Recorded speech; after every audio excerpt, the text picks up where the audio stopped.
या बातमीपत्राचे प्रायोजक आहेत ग्राहकांच्या पसंतीस उतरलेले सोने व चांदीच्या दागिन्यांचे 3 मजली भव्य शोरूम कृष्ण कमल ज्वेलर्स। नमस्कार, मी नितीन। आपण पाहत आहात वायझर इंडिया टीव्ही आणि आता पाहूया आजची महत्त्वाची बातमी। स्वर्गीय यशवंतराव चव्हाण स्वाभिमानी सभासद परिवर्तन पॅनेलचा निवडणूक प्रचार शुभारंभ शुक्रवारी रात्री कराड तालुक्यातील श्री क्षेत्र पाली येथे झाला। पॅनेलच्या सर्व उमेदवारांसोबत पॅनेलचे प्रमुख मार्गदर्शक रामकृष्ण वेताळ, धैर्यशील कदम व निवास थोरात यांच्या प्रमुख उपस्थितीत खंडोबाचे दर्शन घेण्यात आले। खंडोबाच्या गाभाऱ्यात श्री खंडेरायाचे दर्शन घेऊन श्रीफळ वाढवण्यात आले। सह्याद्री सहकारी साखर कारखान्याची निवडणूक सुरू असून या निवडणुकीत 3 पॅनेल आमने सामने आले आहेत। स्वर्गीय यशवंतराव चव्हाण स्वाभिमानी सभासद परिवर्तन पॅनेलमुळे निवडणुकीत मोठी चुरस निर्माण झाली आहे। मंदिरात श्रीफळ वाढवल्यानंतर मारुती मंदिर आवारात जाहीर सभा संपन्न झाली। यावेळी व्यासपीठावर रामकृष्ण वेताळ, धैर्यशील कदम, निवास थोरात, भीमराव पाटील, संपतराव माने या प्रमुख पदाधिकाऱ्यांसोबत सचिन नलवडे, प्रकाश पाटील, शिवाजी चव्हाण, भाऊसाहेब घाडगे, वसंतराव जाधव पाटील, अविनाश नलवडे, गणेश गायकवाड, बाबूराव पवार, राजेंद्र चव्हाण, संग्राम पवार यांच्यासह सर्व उमेदवार, मान्यवर व हजारो सभासदांची उपस्थिती होती। या सभेची सुरुवात पालीचे ग्रामस्थ डॉक्टर सत्यजित काळभोर पाटील यांच्या प्रास्ताविकानं झाली। आमच्या पालीत तुम्हाला सांगतो, घरटी वेताळ साहेब सगळ्यांना ओळखतो। आमची स्ट्रीट लाईट, आता तुम्ही ह्या रोड नाला, त्या स्ट्रीट लाईटचं काम या ठिकाणी वेताळ साहेबांनी पूर्ण करून आणलं। धैर्यशील दादा असतील, आमचे भगतवाडीचं 30 वर्ष झालं, 35 वर्ष झालं रखडलेला प्रश्न तो मार्गी लावला आदरणीय वेताळ साहेब धैर्यशील दादांनी। आमचं प्राथमिक आरोग्य केंद्र झालं कितीतरी वर्षांनी या पालनगरीत। ही लाजिरवाणी गोष्ट होती, पण या ठिकाणी या लोकांनी पूर्ण केल्या, आम्हाला अभिमान आला। मग या माणसाच्या पाठीशी उभा नाही राहायचं तर मग आम्ही कोणाच्या पाठीशी उभा राहायचो? तुम्ही आम्हाला सांगा।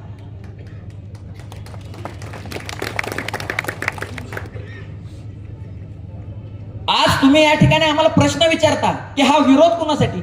आमचा विरोध कुणालाच नाही, आमची साथ आहे सभासदांना, आम्ही सुद्धा सभासद आहे। आमचा विचार आहे हा सह्याद्री प्रतिष्ठान, पूर्वी आजोबांनी काढलेले तेच सह्याद्री प्रतिष्ठान आता नव्याने यांनी स्थापन केले। तो आमचा त्या काळापासूनचा विचार आहे, तो आता सुद्धा तोच चाललाय, त्यात काही फरकच झाली नाही। असे वेताळ साहेब असतील, धैर्यशील दादा असतील, वेळेला ते लोक उभा राहिलेत, त्या लोकांना आम्ही मानणार। कारण की आमच्या बापजाद्यांचं जे परिवर्तनाचं स्वप्न होतं त्यातले सिंहाचे वाटेकरी हे दोघं आहेत, निवास दादा आहेत। त्यामुळे आम्ही ह्या लोकांना मानणार, आयुष्यभर मानणार। आणि धैर्यशील दादा वेताळ साहेब, तुम्हाला आठवत असेल मी विधानसभेला सांगितलेलं भाषणात की परिवर्तन होणार आहे दादा, पण तुमची घेतलेली माघार आहे ना ती इतिहासात नोंद होणार आहे। ही काय इतिहास आहे? ही लोक एवढी जमलेत, ती म्हणजे तुमची साक्ष आहे विधानसभेची, त्यामुळे ही सगळी लोक जमली। आदरणीय निवास दादांच्या विषयी तुम्हाला बोलायचं झालं, निवास दादांनी ह्या 2 महिन्यात एवढा संघर्ष केला, काय बोलायचं काम नाही। मला वाटतं निवास दादांनी इतके कागदोपत्री चाळून बघितली, वाचून बघितली। निवास दादा, तुम्ही एखादा खाजगी कारखाना टाकला असता। म्हणजे कसं झालंय, माणूस काम करतोय, सर्वसामान्य कुटुंबातला आहे, गडग्यांचे कोण नव्हतं, स्वतःच्या पायावरती उभा राहिला, जिल्हा परिषद सदस्य झाला, लोकांची कामं करतोय। आज सह्याद्रीमध्ये कुठेतरी परिवर्तन व्हावं हा विचार त्यांचा आहे, पण कुठेतरी त्या माणसाला दाबलं पाहिजे। मग कसं दाबायचं? लोक तर थांबवू शकत नाही, तर मग कुठेतरी कागदोपत्री काहीतरी अडचणी काढायच्या, बाबी काढायच्या। पण तुम्हाला मी मगाशीच सांगितलं, आमचा खंडेराया भोळा आहे पण कठोर पण आहे। इथं त्याच्या या दरबारात सत्याला न्याय आहे, म्हणून तुम्ही ती गाज इथं बसला, म्हणून हे आपलं पॅनल तयार झालं। आणि कोणी असं समजून जायचं नाही विभागणी झाली, फुटाफूट झाली म्हणून कोणा तिसऱ्याचा फायदा होईल। तिसऱ्याचा आता काय राहत नसतंय साहेब, तिसऱ्याचा आता काही राहत नसतंय। जनतेनं पहिलेही दाखवून दिले, फक्त एवढंच आहे की आपला हा यशवंत विचार कुठेतरी तुम्ही सभासदांनी मनावरती घेतला पाहिजे। आपली सुद्धा मुलं बाळ शिकली पाहिजेत। अहो, सह्याद्री साखर कारखाना आहे, त्याच्यावरती कुठलं तरी हॉस्पिटल का नाही उभा राहिलं? तिथे त्या सह्याद्री कारखान्याच्या माध्यमातून कुठलं तरी मोठा एखादं कॉलेज, साधं म्हणत नाही, मोठं एखादं कॉलेज का नाही तयार झालं? आम्हाला पण त्या संस्थांचा काहीतरी लाभ भेटावा ना। ज्या वेळेला आम्ही सह्याद्री कारखान्याविषयी काही विचारेल किंवा कोणाला काही माहिती घेईन, त्यावेळी कारखाना तोट्यात आहे, कारखान्याच्या काहीतरी अडचणी आहेत, कारखान्यात टोळी नाही, म्हणजे ह्या गोष्टी या ठिकाणी आम्हाला पाहायला मिळतात। मोठ्या मोठ्या गोष्टी या ठिकाणी आमच्या अपेक्षा तर सोडाच, आमचा ऊस वेळेवरती नेला जात नाही. मग दादा आम्ही का गप बसायचं, का घरात बसायचं? प्रस्थापितांना विरोध नको, प्रस्थापितांना विरोध नको. प्रस्थापितांना कोण घाबरते? आजा घाबरला नाही, बाप घाबरला नाही, आम्ही तर विषय सोडा. इथं विषय घाबरण्याचा नाही, इथं विषय विचारांचा. आमच्या आजोबांचे विचार कुठेतरी आम्हाला जिवंत ठेवले पाहिजे. आमच्या आजोबांनी जो संघर्ष केला, जनतेच्या मनात कोरले गेलेला आहे, तो संघर्ष आम्ही कुठेतरी जपला पाहिजे. त्याकरिता आम्ही तुमच्या सगळ्यांच्या समोर या ठिकाणी उभा आहे. मी जास्त वेळ घेणार नाही, कारण की मान्यवर भरपूर आहेत, खूप साऱ्या गोष्टी या ठिकाणी तुमच्याशी ते बोलणार आहेत. पण आमच्या पालनगरीमध्ये तुम्ही आला म्हणून तुमच्याशी आवर्जून या ठिकाणी संवाद साधायचा होता, म्हणून प्रस्तावित मी केली. हे जे पॅनल आहे, या पॅनल मध्ये तुम्हाला आज सांगतो, भीमराव काका जातीवंत माणूस आहे, सगळ्यांना माहित आहे भीमराव काका काय आहे, संपतराव भाऊ काय आहेत, सगळ्यांना माहित आहे. या मंचावर बसलेला एक एक माणूस 20-20, 30-30 वर्ष समाजसेवा करून वर आलेला आहे. ही माणसं काय म्हणजे या माणसांना काही कळत नाही म्हणून या मंचावरती आलेत का? तर त्यांना विश्वास आहे की आपण जे 88 पासून परिवर्तन करतोय, 98 ला परिवर्तन करायचा प्रयत्न केला, तेच पॅनल वेगळ्या नावाने अजून नवीन लोकांच्या उमेदीने तेच पुन्हा एकदा उभं राहिलं. म्हणून हे सगळी लोक परत एकदा इकडे आले, एका मंचावरती आले, आम्ही या मंचावरती आलो. त्याचं कारण ते आहे. आज तुम्हाला सांगतो, सह्याद्री साखर कारखाना असेल, तुम्हाला आज 2-3 दिवस येतील, पार्टी स्पीडने काम करा म्हणतील. तुम्ही पुढचा विरोधात गेलाय म्हणून तुम्ही त्याच्या पॅनल, दुसऱ्या पॅनलचा प्रचार कराल किंवा तिसऱ्या पॅनलचा प्रचार कराल. असं करू नका. आपापसातले वाद सोडा. ही शेतकऱ्यांची संस्था आहे, शेतकऱ्यांना मिळू दे, ही आमची स्पष्ट आणि रास्त भावना आहे. वैयक्तिक पातळीवर टीका करणं, वैयक्तिक कोणाला तरी बोलणं, हे आम्हाला कधी जमणार नाही आणि कधी जमलंही नाही. आम्ही लोकांच्या अडीअडचणी सोडवण्याचा या ठिकाणी मार्ग निवडलाय. आम्हाला माहित आहे आमच्या तळागाळातील लोकांची या ठिकाणी सेवा कुठेतरी झाली पाहिजे. वेताळ साहेबांना विचारा, धैर्यशील दादांना विचाराला, साहेब आमची कुठली कधी पदाला अपेक्षा आहे? आमच्या बापानं कधी आज तुम्हाला कुठलं पद मागितलंय का?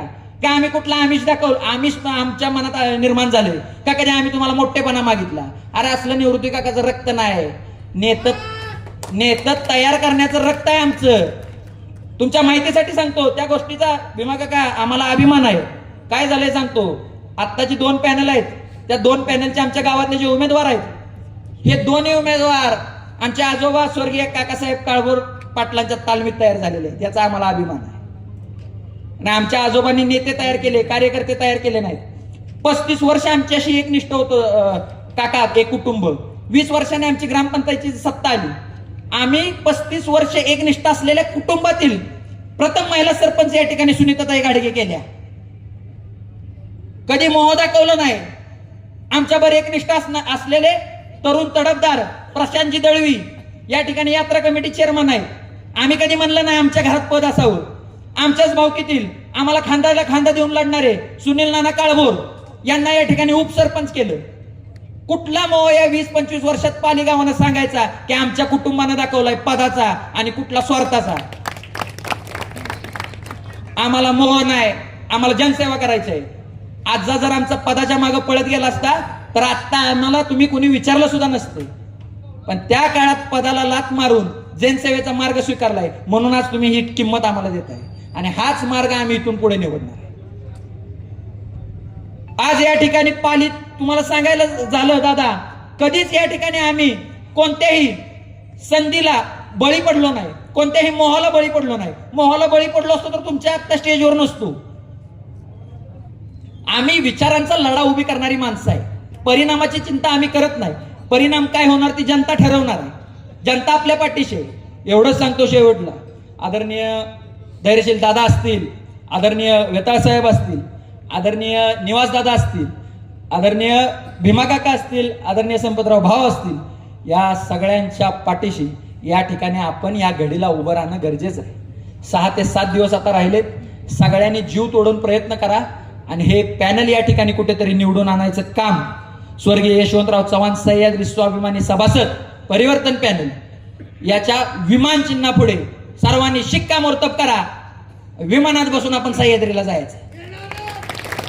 एकदा जोरदार टाळी झाली पाहिजे प्रकाश पाटील यांच्यासाठी.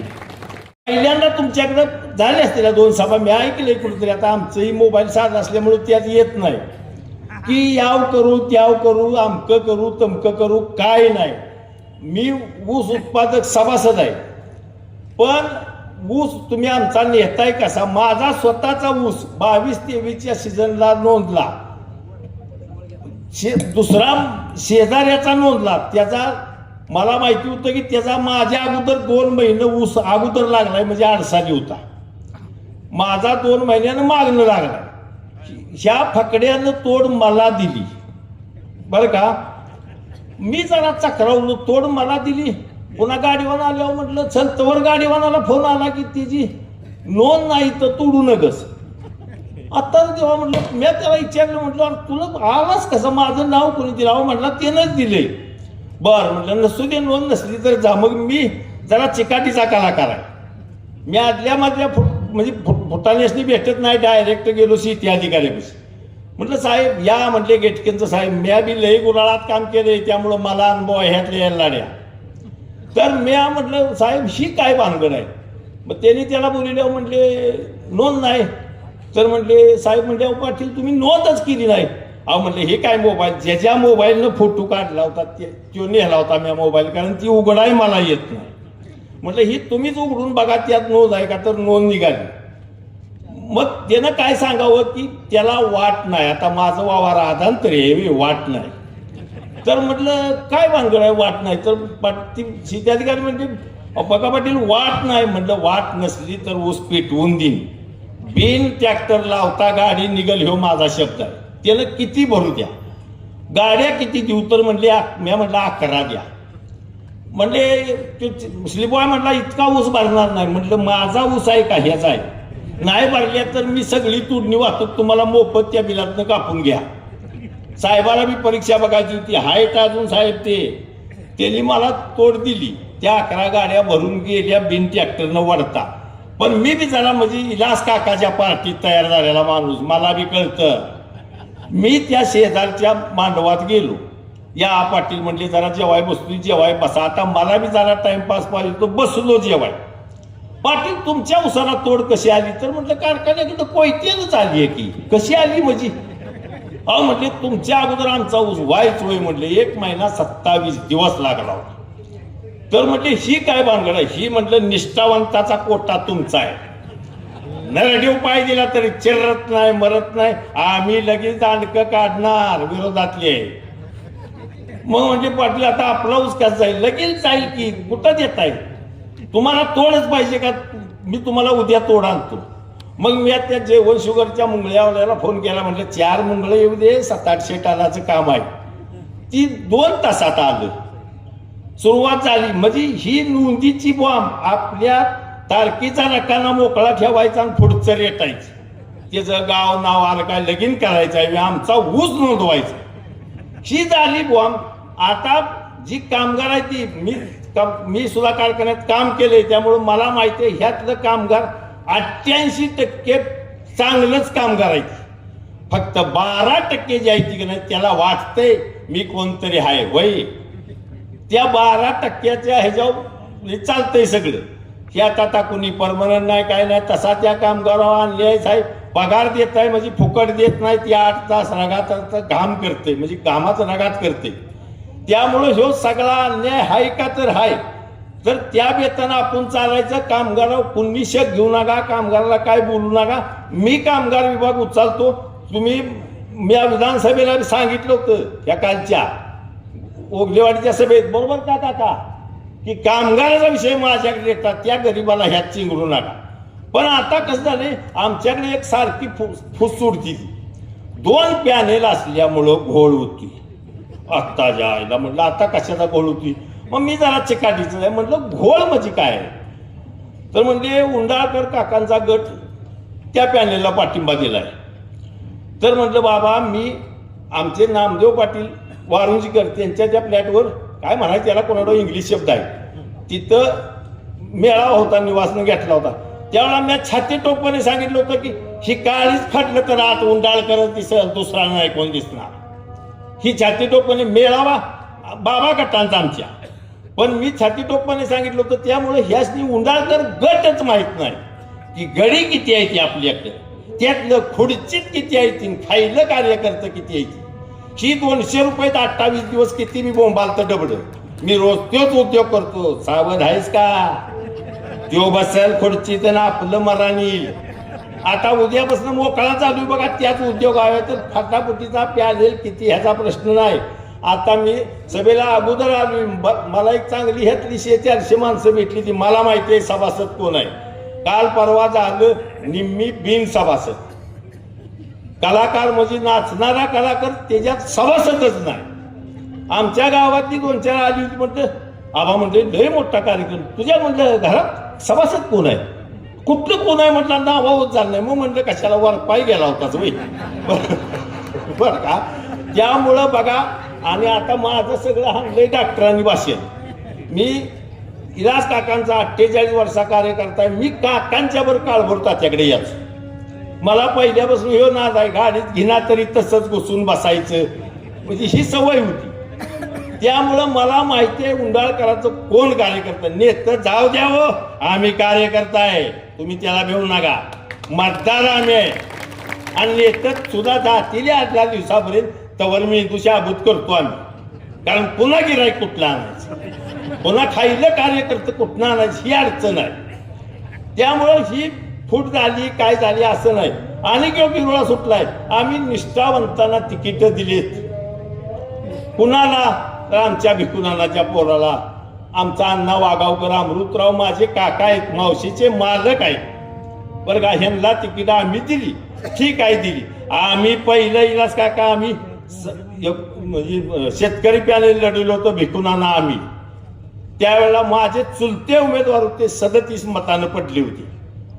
ती तुम्हाला त्यावेळेला ती दुश्मन वाटली होती. आणि आता बरेच 25, 30, 40 वर्षांनी पुळका आला होय निष्ठावंताचा.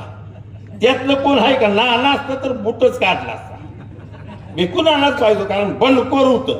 पण आता काय हो, आता राहिलं नाही. त्यामुळं तुम्ही ह्या भूलथापाला भुलू नका की 2 पॅनेल आहे ती अमकं तमकं, काय नाही. लाईन आहे ती क्लिअर आहे, बाबांच्या नेतृत्वाखाली लाईन क्लिअर आहे. आता त्यांनी म्हणायचं आम्ही भाजपची ताकद आमच्या माग आहे ना, आमचं कोण आहे हा वेताळ, ज्याच्या ताकदीव तुम्हाला आम्ही निवडून दिलंय ती आमच्यापाशी ताकद आहे. वेताळ भाऊ हा कदम जो पका पाटील महिनाभर घरात थांबत नव्हता.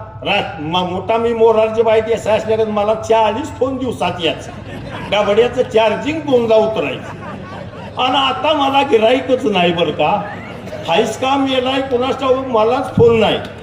पुन्हा म्या ही मिटिंग व्हायच्या अगोदर 5 दिवस मी फोन लावत होतो, मला भेटायचं आहे, तुम्हाला कुठं भेटू, खंडोबाच्या नगरीत सांगतोय, लबाड नाही बोलणारे अवलाद. तर बघूया, मी मुंबईत आहे, मी अमेरिकेत आहे, मी पुण्यात आहे, मी फकांड आहे, आता मी कोपारड्यात. पुन्हा 5व्या दिवशी मला सांगितलं की बाबा मी येतोय अशा अशा कार्यक्रमाला, त्यावेळेला येताना किंवा जाताना तुझ्याकडे येतो. मी घरात बसली खोटी मारली आहे. 8:45 वाजले संध्याकाळची. आत्ताची आईला म्हटलं अजून कसं येते. पुन्हा मी 8:45 वाजता 11 फोन केलं, नाही उचलला माझा फोन. म्हणजे आमची तुमच्यापाशी म्हणजे कोत का, तुम्ही आमच्या उपकार, आम्ही उपकार म्हणत नाही. आता चाबरी म्हण वापरून येईन, अजून लय पुढं आहे, मला सगळं येतं. पण ती म्हणजे आता सुरुवात आहे, देवाच्या नगरीत आहे, बोलायच नाही. आदरणीय बाबांच्या पॅनेल खाली म्हणजे नेतृत्वाखाली पॅनेल आहे, त्यामुळे चाबरा आता बोलायच नाही. पण अजून 2 दिवसात सुरू होईल बहाडोत्री पट्ट बोलायला. ह्या इलेक्शनला ह्या पॅनेलमध्ये, त्या इलेक्शनला दुसऱ्या स्टेजवर पाकिट गावलं की गाड्यानं रस्ता धरलाच. तर हाय काहीच नाही का. तुला 34 वर्ष झालं मी वळखतो, माझी तुझी लंगोटी मैत्री आहे. पण प्रत्येक वेळा नवा कारभार आणि मग गोळ्या मारायच्या. बाबा नाही तर तुला कोण वळखते, तुला भारतात कोणी वळखलं नसतं. पण बाबांच्या नेतृत्वाखाली तू तिथं राहून ओळख करून घेतली ना. आता इकडे जाते तिकडे जाते, कुठं बी जाऊ द्या. ही पॅनेल ही निष्ठावंताचं पॅनेल आहे. आज भीमराव काका आहेत, वयोवृद्ध माणूस आहेत, संपतराव माने आपली पाहुणे आहेत जवळची माझी. पण ही माणसं निष्ठावंत, विरोधातली विरोधातच राहील. पण ही आता थापा मारणार जग लय जात. की ती असं झालंय बघा, मी गेलो होतो तसं झालं, ह्यो फुटला तो फुटला, त्याच्या ठेकऱ्या का होईना त्या फुटल्या, तर आम्ही शाबूत आहे, मतदार आम्हाला माहिती आहे. त्यामुळं बरं का, एवढं तुम्हाला खंडोबाच्या शपथ घेऊन सांगतो की भ्याचं नाही, जमतंय का तर जमतंयच. ही निवासला मी झेडपीला सांगितलं होतं की आमच्या सिद्धनाथाच्या मंदिरापुढे निवास जमतंय का तर जमतंयच. आता आमदारकीला मी श्रीकृष्ण कार्यालयात सांगितलं होतं की आता जमतंय का तर जमतंयच. आज सुरुवात सांगतो, जमतंय का तर 101% जमतंय. तुम्ही बाबांनो आपलं पाहुणं पै आपणच उभा आहे, अशा बेतानं पाहुणं पै हिंडून फिरून कोण काय देईल कोण काय, ती काय कडला जात नाही. तेवढ्यापुरतं 4 दिवस चैन्याची 5व्या दिवशी हाय तीच अवस्था. त्यामुळं ही काय भानगडच नाही. त्यामुळं मी तुम्हाला सांगतो, ही 2 पॅनेल 3 पॅनेल ही डोसक्यात घेऊ नका. मला सभासद सगळं माहिती आहे, आणि ही 280 रुपये महिनाभर मोबालतो 200 रुपये. त्यामुळे ह्याचा भोग जर महाराष्ट्रात कोण घेत असलं तर मी घेतो. ती बंदच ठेवीत नाही, सारखं ती चालूच असतं कुठं काय आहे. त्यामुळे तुम्हाला खंडोबाच्या साक्षीने सांगतो, आपलं जमतंय का तर जमतंयच. पॅनेलमधलं उमेदवार स्वच्छ आहे. ती आमचा भरत चव्हाण कोफाण्याचा उमेदवार आहे, साधा शेतकरी गडी. या सगळ्या पॅनेलमध्ये साधा गडी, पण गेली 16 वर्ष झालं सभासदासाठी कामगारासाठी त्या कारखान्यावर प्रत्येक मिटिंगला बांधतो. तेव्हा ह्यांचीच बाजार मुगव्यानी उठायचं, खाली बस आमकं बस तमकं बस, म्हणजे ह्यांनीच दंगा करून त्याला कसा तरी थांबवायचा. त्यामुळं तुम्ही बाबांनो खंडोबाच्या साक्षीने मी तुम्हाला सांगतो, आता जमतंय का तर जमतंय, जण मेळात राहून पण कोणी ढिलं पडू नका. जमतंय म्हणजे प्रयत्नाची बी पराकाष्ठा पाहिजे, नाहीतर पुन्हा आपण जर उगाच फुग्यात राहिलो तरी बी अवघड काम आहे. तर तुम्हाला एवढं मी विनंती करतो, आणि जय हिंद जय महाराष्ट्र. आज या ठिकाणी आपले सर्वसामान्य घरातील सर्व उमेदवार आहेत, याची पहिल्यांदा दखल घ्या सर्व उपस्थित शेतकरी बांधवांनो. मी आज थोडक्यातच विचार मांडणार आहे. या ठिकाणी आज विरोधकांनी आपला प्रचार चालू केलेला आहे. आपण आपला जरा उशीर झाला प्रचाराला थोडासा सुरू, पण आपल्याजवळ एवढी फौज तयार झालेली आहे की थोड्या दिवसात लोकांनी ओळखलं की कुणी काय काय डाव चालवला, तो डाव काय आहे तो सगळ्यांनी ओळखलेला आहे. आता सभासदांनी जागरूक राहून फक्त काम करायचं आहे आणि करेक्ट कार्यक्रम करायची वेळ आलेली आहे. आणि या ठिकाणी एवढंच सांगतो मी, काल विद्यमान चेअरमन म्हणले की सह्याद्री कारखाना चालवायचं एवढं सोपं कसं काय, आणि खासगी कारखानदार हे यांना नैतिक अधिकार काय, असं त्यांनी टीका केली एका भाषणामध्ये मी ऐकलं. जर खासगी कारखाने जर कराड उत्तरच्या परिसरात जर नसते झाले तर शेतकऱ्या उसाचं कोळसं झालं असतं, कोळसं. मला सांगा, पर्याय आहे का आपल्याकडे? दुसरा पर्याय होता का आज खासगी कारखाने नसते तर? मग खासगी कारखान्यांच्या नेत्यांच्यावर तुम्ही टीका करताना असा विचार नाही केला की बाजार समितीच्या इलेक्शन मध्ये तुम्ही पैरा कुणावर केला होता? एका खासगी कारखानदाराबरोबर. हे बी शेतकऱ्यांना सगळ्या माहित आहे. आज गेल्या 2-3 महिन्यापासून मी बघतोय राजकारणाची समीकरणं सगळी पलटत चाललेली आहेत. या असं असताना सह्याद्री कारखान्यामध्ये एक गाजर दाखवलं, मोफत साखरेची घोषणा केली चेअरमन साहेबांनी. मग मोफत साखर आम्ही 2 वर्षापूर्वी भरतदादा असतील, मी असेल, आनंदराव बाप्पा आपले नडशीचे असतील, आम्ही मागत होतो जनरल मिटिंगला. त्यावेळेस चेअरमन म्हणले की 10-12 कोटीचा बोजा पडतोय. आता बोजा पडणार नाही का कारखान्यावरती? एक्सपान्शन करायची वेळ निघून गेली होती सह्याद्रीची. आता परिसरात कारखाने झाले, आता एक्सपान्शन केले. आता 700 कोटीचा बोजा कारखान्यावर ह्या 2 वर्षात. मग 2 वर्षाच्या मागचा इतिहास काढला तर सोमेश्वर, माळेगाव असतील हे कारखान्यात 3600-3700 रुपये दर देत आहेत. मग आपल्या कारखान्यात 2 वर्षापूर्वीचं पैसे कुठे गेलं ह्याचं पहिल्यांदा सभासदांनी चिंतन केलं पाहिजे.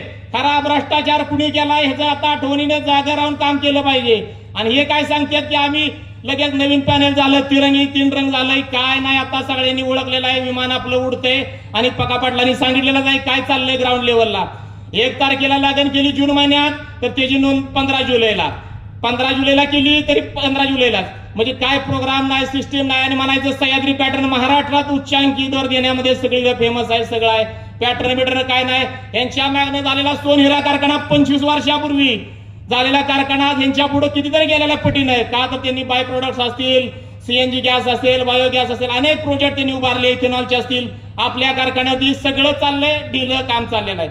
5 वर्षापूर्वी सहकार मंत्री असताना कराडामध्ये शेतकऱ्यांची सर्व मुलं, आज बळीराजा संघटनेची फौज असेल, तालुक्यातले 10-12 शेतकरी असतील, उपोषणाला बसले होते. यांनी साधी दखल सुद्धा घेतली नाही, दादा भेट दिली नाही. त्यामुळे आम्ही बघितलं, खरडा भाकरी खाल्ली, काय केलं. यांना आश्वासन तर दूरच, भेटाय सुद्धा यांना जाणीव नाही. शेतकऱ्यांच्या मुलावरती आज या संस्था, सहकारी संस्था चालल्या आहेत. मला एवढंच या ठिकाणी सांगायचं आहे, 1970 साली पहिला शेअर्स कारखान्याचा जो असेल तो 1,000 रुपयाचा सर्व आज आपल्या तालुक्याच्या सगळ्या सभासदांनी संस्था उभारली. 1,000 रुपयाच्या शेअरची किंमत आज कोटी रुपयाच्या घरात आहे. त्या सभासदाला तर कारखान्यावरती किंमत काय राहिलेलीच नाही. परवा मी दाखला नाही गेलो तो निवडणुकीसाठी, फायनान्स मॅनेजरला विचारलं, शेअर सर्टिफिकेट तुम्ही आता 15,000 घेतले, 15,000 लादताना बी हेच सहकार मंत्री होते. शेअरची किंमत महाराष्ट्रातल्या सगळ्या कारखान्यावर वाढवली, यांच्याच कालावधीत झालं हे जे काय झालं ते रामायण सगळं घडलं. मग असं असताना एवढं करून शेअर सर्टिफिकेट वाटले का? मी म्हणलं सभासदांना 15,000ची, तुम्ही नाही म्हणले अजून सगळ्यांची यादी फायनल करायची आहे. म्हटलं जेवढ्यांची आहे जेवढी आहे ती जीवन तेवढ्यांनी तरी द्या. आज आमचे निवासराव थोरात असतील, यांनी वारस नोंदसाठी एक मोठा संघर्ष उभा केला. यांच्या डोक्यात एकच आहे, पुढच्या आपल्याला हे मतदान देत नाही ना तर त्याला आता कसं संपवायचं. बऱ्याच लोकांना त्यांनी वारस नोंदणी करून घेतलेल्या नाहीत. आज आमचे विठ्ठल तात्या असतील, त्यांची मुलं असतील, आनंदराव अप्पा असतील, यांच्या घरातल्या लोकांना यांनी सभासद केलं नाही. त्यांनी संघर्ष उभारला. भीमराव काका असतील, इंदुराव मेनूसाहेब असतील, कैलासवासी आपले लालाबाब असतील, सह्याद्री परिषदेच्या माध्यमातून इतका संघर्ष करून लोक आज थांबली तरी सुद्धा यांना त्यांची जाण नाही. मग प्रत्यक्षात आता शेतकऱ्यांनी विडा हातात घेतलेला आहे. आणि या ठिकाणी मी एवढं सांगतो निवास दादा, आपल्या लढाईत सर्व तालुक्यातला संपूर्ण शेतकरी ग्राउंडला काम करत आहे आणि तो जोमानं पेटून उठलेला आहे. एवढंच या ठिकाणी सांगतो आणि मी थांबतो. विमानाचे एकच निर्धार करा, सगळा निर्धार पक्का, विमानावर शिक्का. आज आपण सह्याद्री सहकारी कारखान्याच्या पंचवार्षिक निवडणूक सन 2025 ते 30 या अनुषंगाने पालीमध्ये प्रचार नारळ फोडण्यासाठी उपस्थित राहिलेला. आज या प्रचार सभेच्या प्रमुख पाहुणे उपस्थित आपल्या जिल्ह्याचे भारतीय जनता पार्टीचे जिल्हाध्यक्ष, आमचे मार्गदर्शक आणि त्यांना दुसरे उपमा भरपूर आहेत, सर्वसामान्यांचे कैवारे नरेशदादा कदम, आमचे महाराष्ट्र प्रदेश सरचिटणीस रामकृष्णजी वेताळ साहेब, आमच्या मंडळाचे अध्यक्ष भीमरावजी काका, तसेच संपत भाऊ आणि आदरणीय व्यासपीठ. आता सर्व वक्त्याने मागापासून सांगितलंच आहे सह्याद्रीनं काय झालं, काय कसं काय.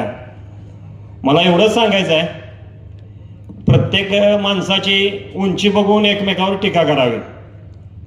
आपली उंची काय, आपण बोलतो काय आणि कुणाशी बोलतो हे भान ठेवून टीका करा.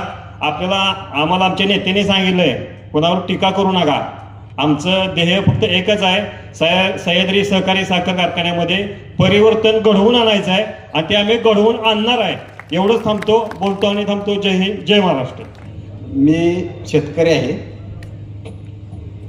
भाताचं उत्पन्न घेतल्यानंतर मला मोकळी पोती पाहिजे होती कारखान्यावरली. कारखान्यावर गेल्यानंतर ते म्हटले डायरेक्टरची शिफारस पाहिजे. अरे बाबा म्हटलं मोकळी पोती घ्यायची आहेत मला, तर डायरेक्टरची शिफारस म्हणजे काही भरलेली पोती न्यायची नाहीत, मोकळी पोती ती मी विकत पाहिजेत. नंतर मी चेअरमन साहेबाला फोन केला. मी म्हटलं चेअरमन साहेब मला मोकळी पोती पाहिजेत भात भरण्यासाठी आणि कारखान्यावाल्यावर सांगतात की डायरेक्टरची शिफारस पाहिजे. नाही नाही कोण आहे म्हटले तिथं द्या त्यांच्याकडे. तर पार्लेगावचे शशिकांत नरवडे म्हणून तिथं स्टोअर इन्चार्ज होते. मग ते म्हणे की आज चेअरमन साहेबाला कशाला फोन केला. म्हणजे साध्या साध्या गोष्टीला त्यांच्या पुढं जाऊन आपण हांजी केलं पाहिजे. आणि ते म्हणणार की सभासदाच्या मालकीचा कारखाना आहे आणि सभासदांना तर तिथं काहीच किंमत नसते. त्यानंतर एकदा मी कार्ड काढायला गेलो, साखर कार्ड. ते म्हणजे ओळखा ना गटावून जाऊन. अरे म्हटलं माझं आधार कार्ड आहे, मीच तो भाऊसाहेब गाडगे आहे. नाही नाही म्हटली तर चालत नाही. त्यावेळी फोन केला बाळासाहेबांना मी की म्हटलं जग कुठं चाललंय. आधार कार्ड दाखवले की आणि फोटो त्याच्या वास्तविक तीच व्यक्ती असती, तर ती म्हातारे लोक येतात, म्हातारे सभासद असतात, त्यांना जर ती शिफारसपत्र किंवा तिथली ओळखपत्र नसेल तर त्यांना ती परत जावं लागणार आणि त्यानंतर यायचं. म्हणजे ही लोकांना नाहक त्रास आहे. तर असे हे 2 किस्से त्यांच्याबद्दल आहेत. तर त्यांना सजेशन देऊन सुद्धा ती तिथं सुधारणा केली का नाही काही माहीत नाही मला, पण असे हे हुशार आणि हे आपले कारखान्याचे चेअरमन आहेत. तर त्यांना आपण यावेळी जागा दाखवून देऊया. सर्व सभासदांनी विमानाच्या चिन्हावर शिक्का मारून मोठ्या मताधिक्याने विजयी करूया. एवढेच मी बोलतो आणि 2 शब्द संपवतो. हा कारखाना सभासदांचा आहे आणि हे पॅनेल सुद्धा पक्षविरहित असलं तरी कुणीतरी हे वाचवलं पाहिजे. म्हणून मी म्हणतोय की येणाऱ्या काळामध्ये सत्ता बदल तर नक्कीच होणार आहे आणि विमान निवडून येणारच आहे. फक्त त्याची जबाबदारी दादा इथं स्टेजवर बसलेल्या प्रत्येक मंडळीचे आहे. हे कर्ज फेडण्याचं आणि सभासदांना न्याय देण्याचं काम आपल्याला करायला लागणार. चुकी त्यांनी केलेली आहे ती भरून काढता येणार नाही, पण त्याची चौकशी लावण्याचं काम सुद्धा तुमच्या हातात आहे, ते तुम्हाला करायला लागणार आहे. भावांनो, मी या कारखान्याचा सभासद नाही, का तर मला माझे आजोबा सभासद होते. आजोबा 2018 साली मयत झाले. मी 2021-22ला माझ्या वडिलांना वारस नोंद मिळावी म्हणून अर्ज केला. मी ऊस नियंत्रण समिती महाराष्ट्र शासनाच्या कमिटीवरती आहे. म्हणजे पद मोठं आहे. जर माझ्यासारख्या माणसाला माझा वारस, माझ्या वडिलांची वारस नोंद करून घ्या म्हणून जर 3 वर्ष त्यापासून वंचित ठेवत असतील तर यासारखं दुर्दैव नाही.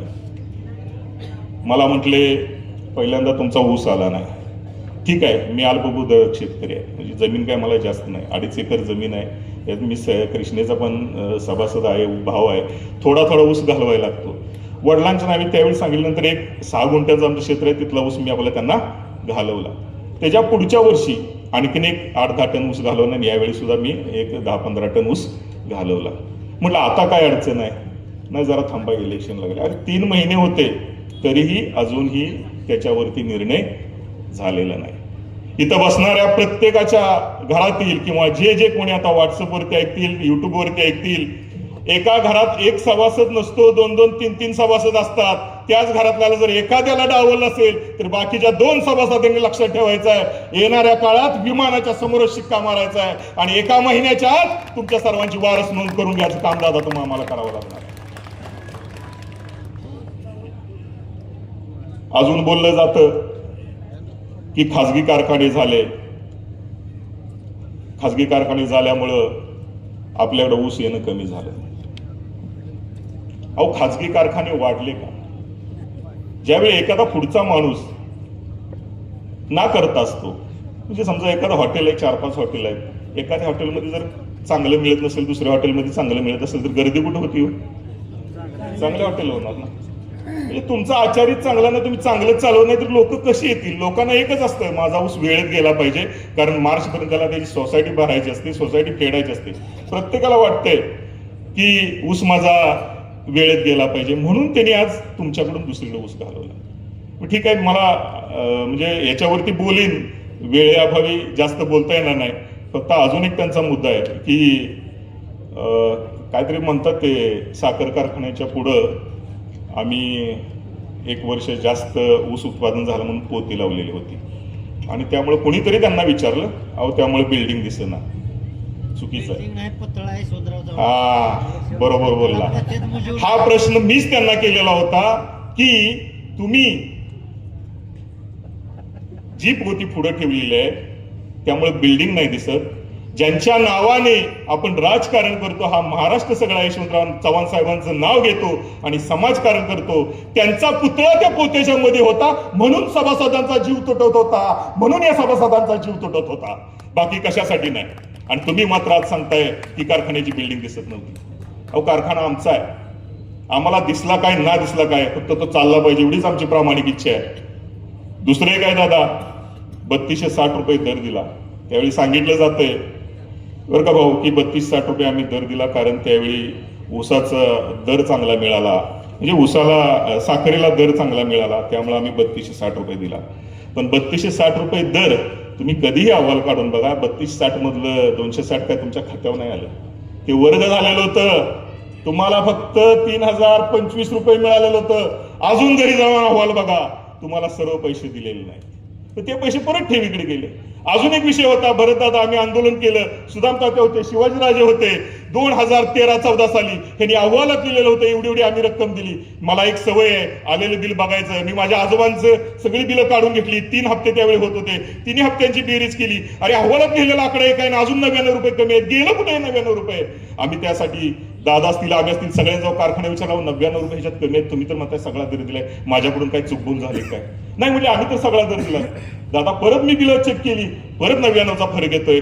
त्यावेळी म्हणले हो आम्ही दिलेला नाही. म्हणून आम्ही 6 महिने लढा दिला आणि 6 महिन्यानंतर 13,25,00,000 रुपये शेतकऱ्याच्या खात्यावरती वर्ग केले. हे आमच्या संघटनेचं, हे इथं बसलेल्या सर्वांचं हे यश होतं. मी तुम्हाला सांगायला लागते आम्ही की हे तुम्ही असं केलेलं आहे. भावांनो, जास्त काय बोलत नाही. आज कुणीही कितीही टीका करू द्या, इथं बसलेला, स्टेजवरती बसलेला, माझ्या पुढे बसलेला प्रत्येक जण हा सर्वसामान्य घरातून आलेला आहे. या सर्वांचं एकच स्वप्न आहे, सह्याद्रीवरती जे आता आर्थिक अडचण येणार आहे, शेतकऱ्यांना जे ऊसापासून, वेळेत ऊस नेण्यापासून जे वंचित ठेवलं जाते, त्याला जो योग्य प्रकारे दर दिला जात नाही, तो दर देण्यासाठी तुमच्या स्वप्नातला सह्याद्री, स्वर्गीय यशवंतराव चव्हाण साहेबांच्या स्वप्नातला सह्याद्री पुन्हा आपणाला ऊर्जित अवस्थेत आणायचा आहे. आणि त्या कारखान्याचं नाव पुन्हा एकदा आपणाला स्वर्गीय यशवंतराव चव्हाण साहेब सह्याद्री सहकारी साखर कारखाना असं ठेवायचं आहे. यासाठी आपणाला येत्या काळामध्ये मोठ्या संख्येनं, मोठ्या प्रमाणात विमाने चिन्हासमोर शिक्के मारून या पॅनेलला प्रचंड बहुमताने विजयी करायचा आहे. एवढंच बोलतो आणि आपली रजा घेतो. जय हिंद, जय महाराष्ट्र. सातारा जिल्ह्याच्या राजकारणामध्ये जे नेतृत्व आजही ठामपणे एक मजबूतीनं उभा, नाव भीमराव काका.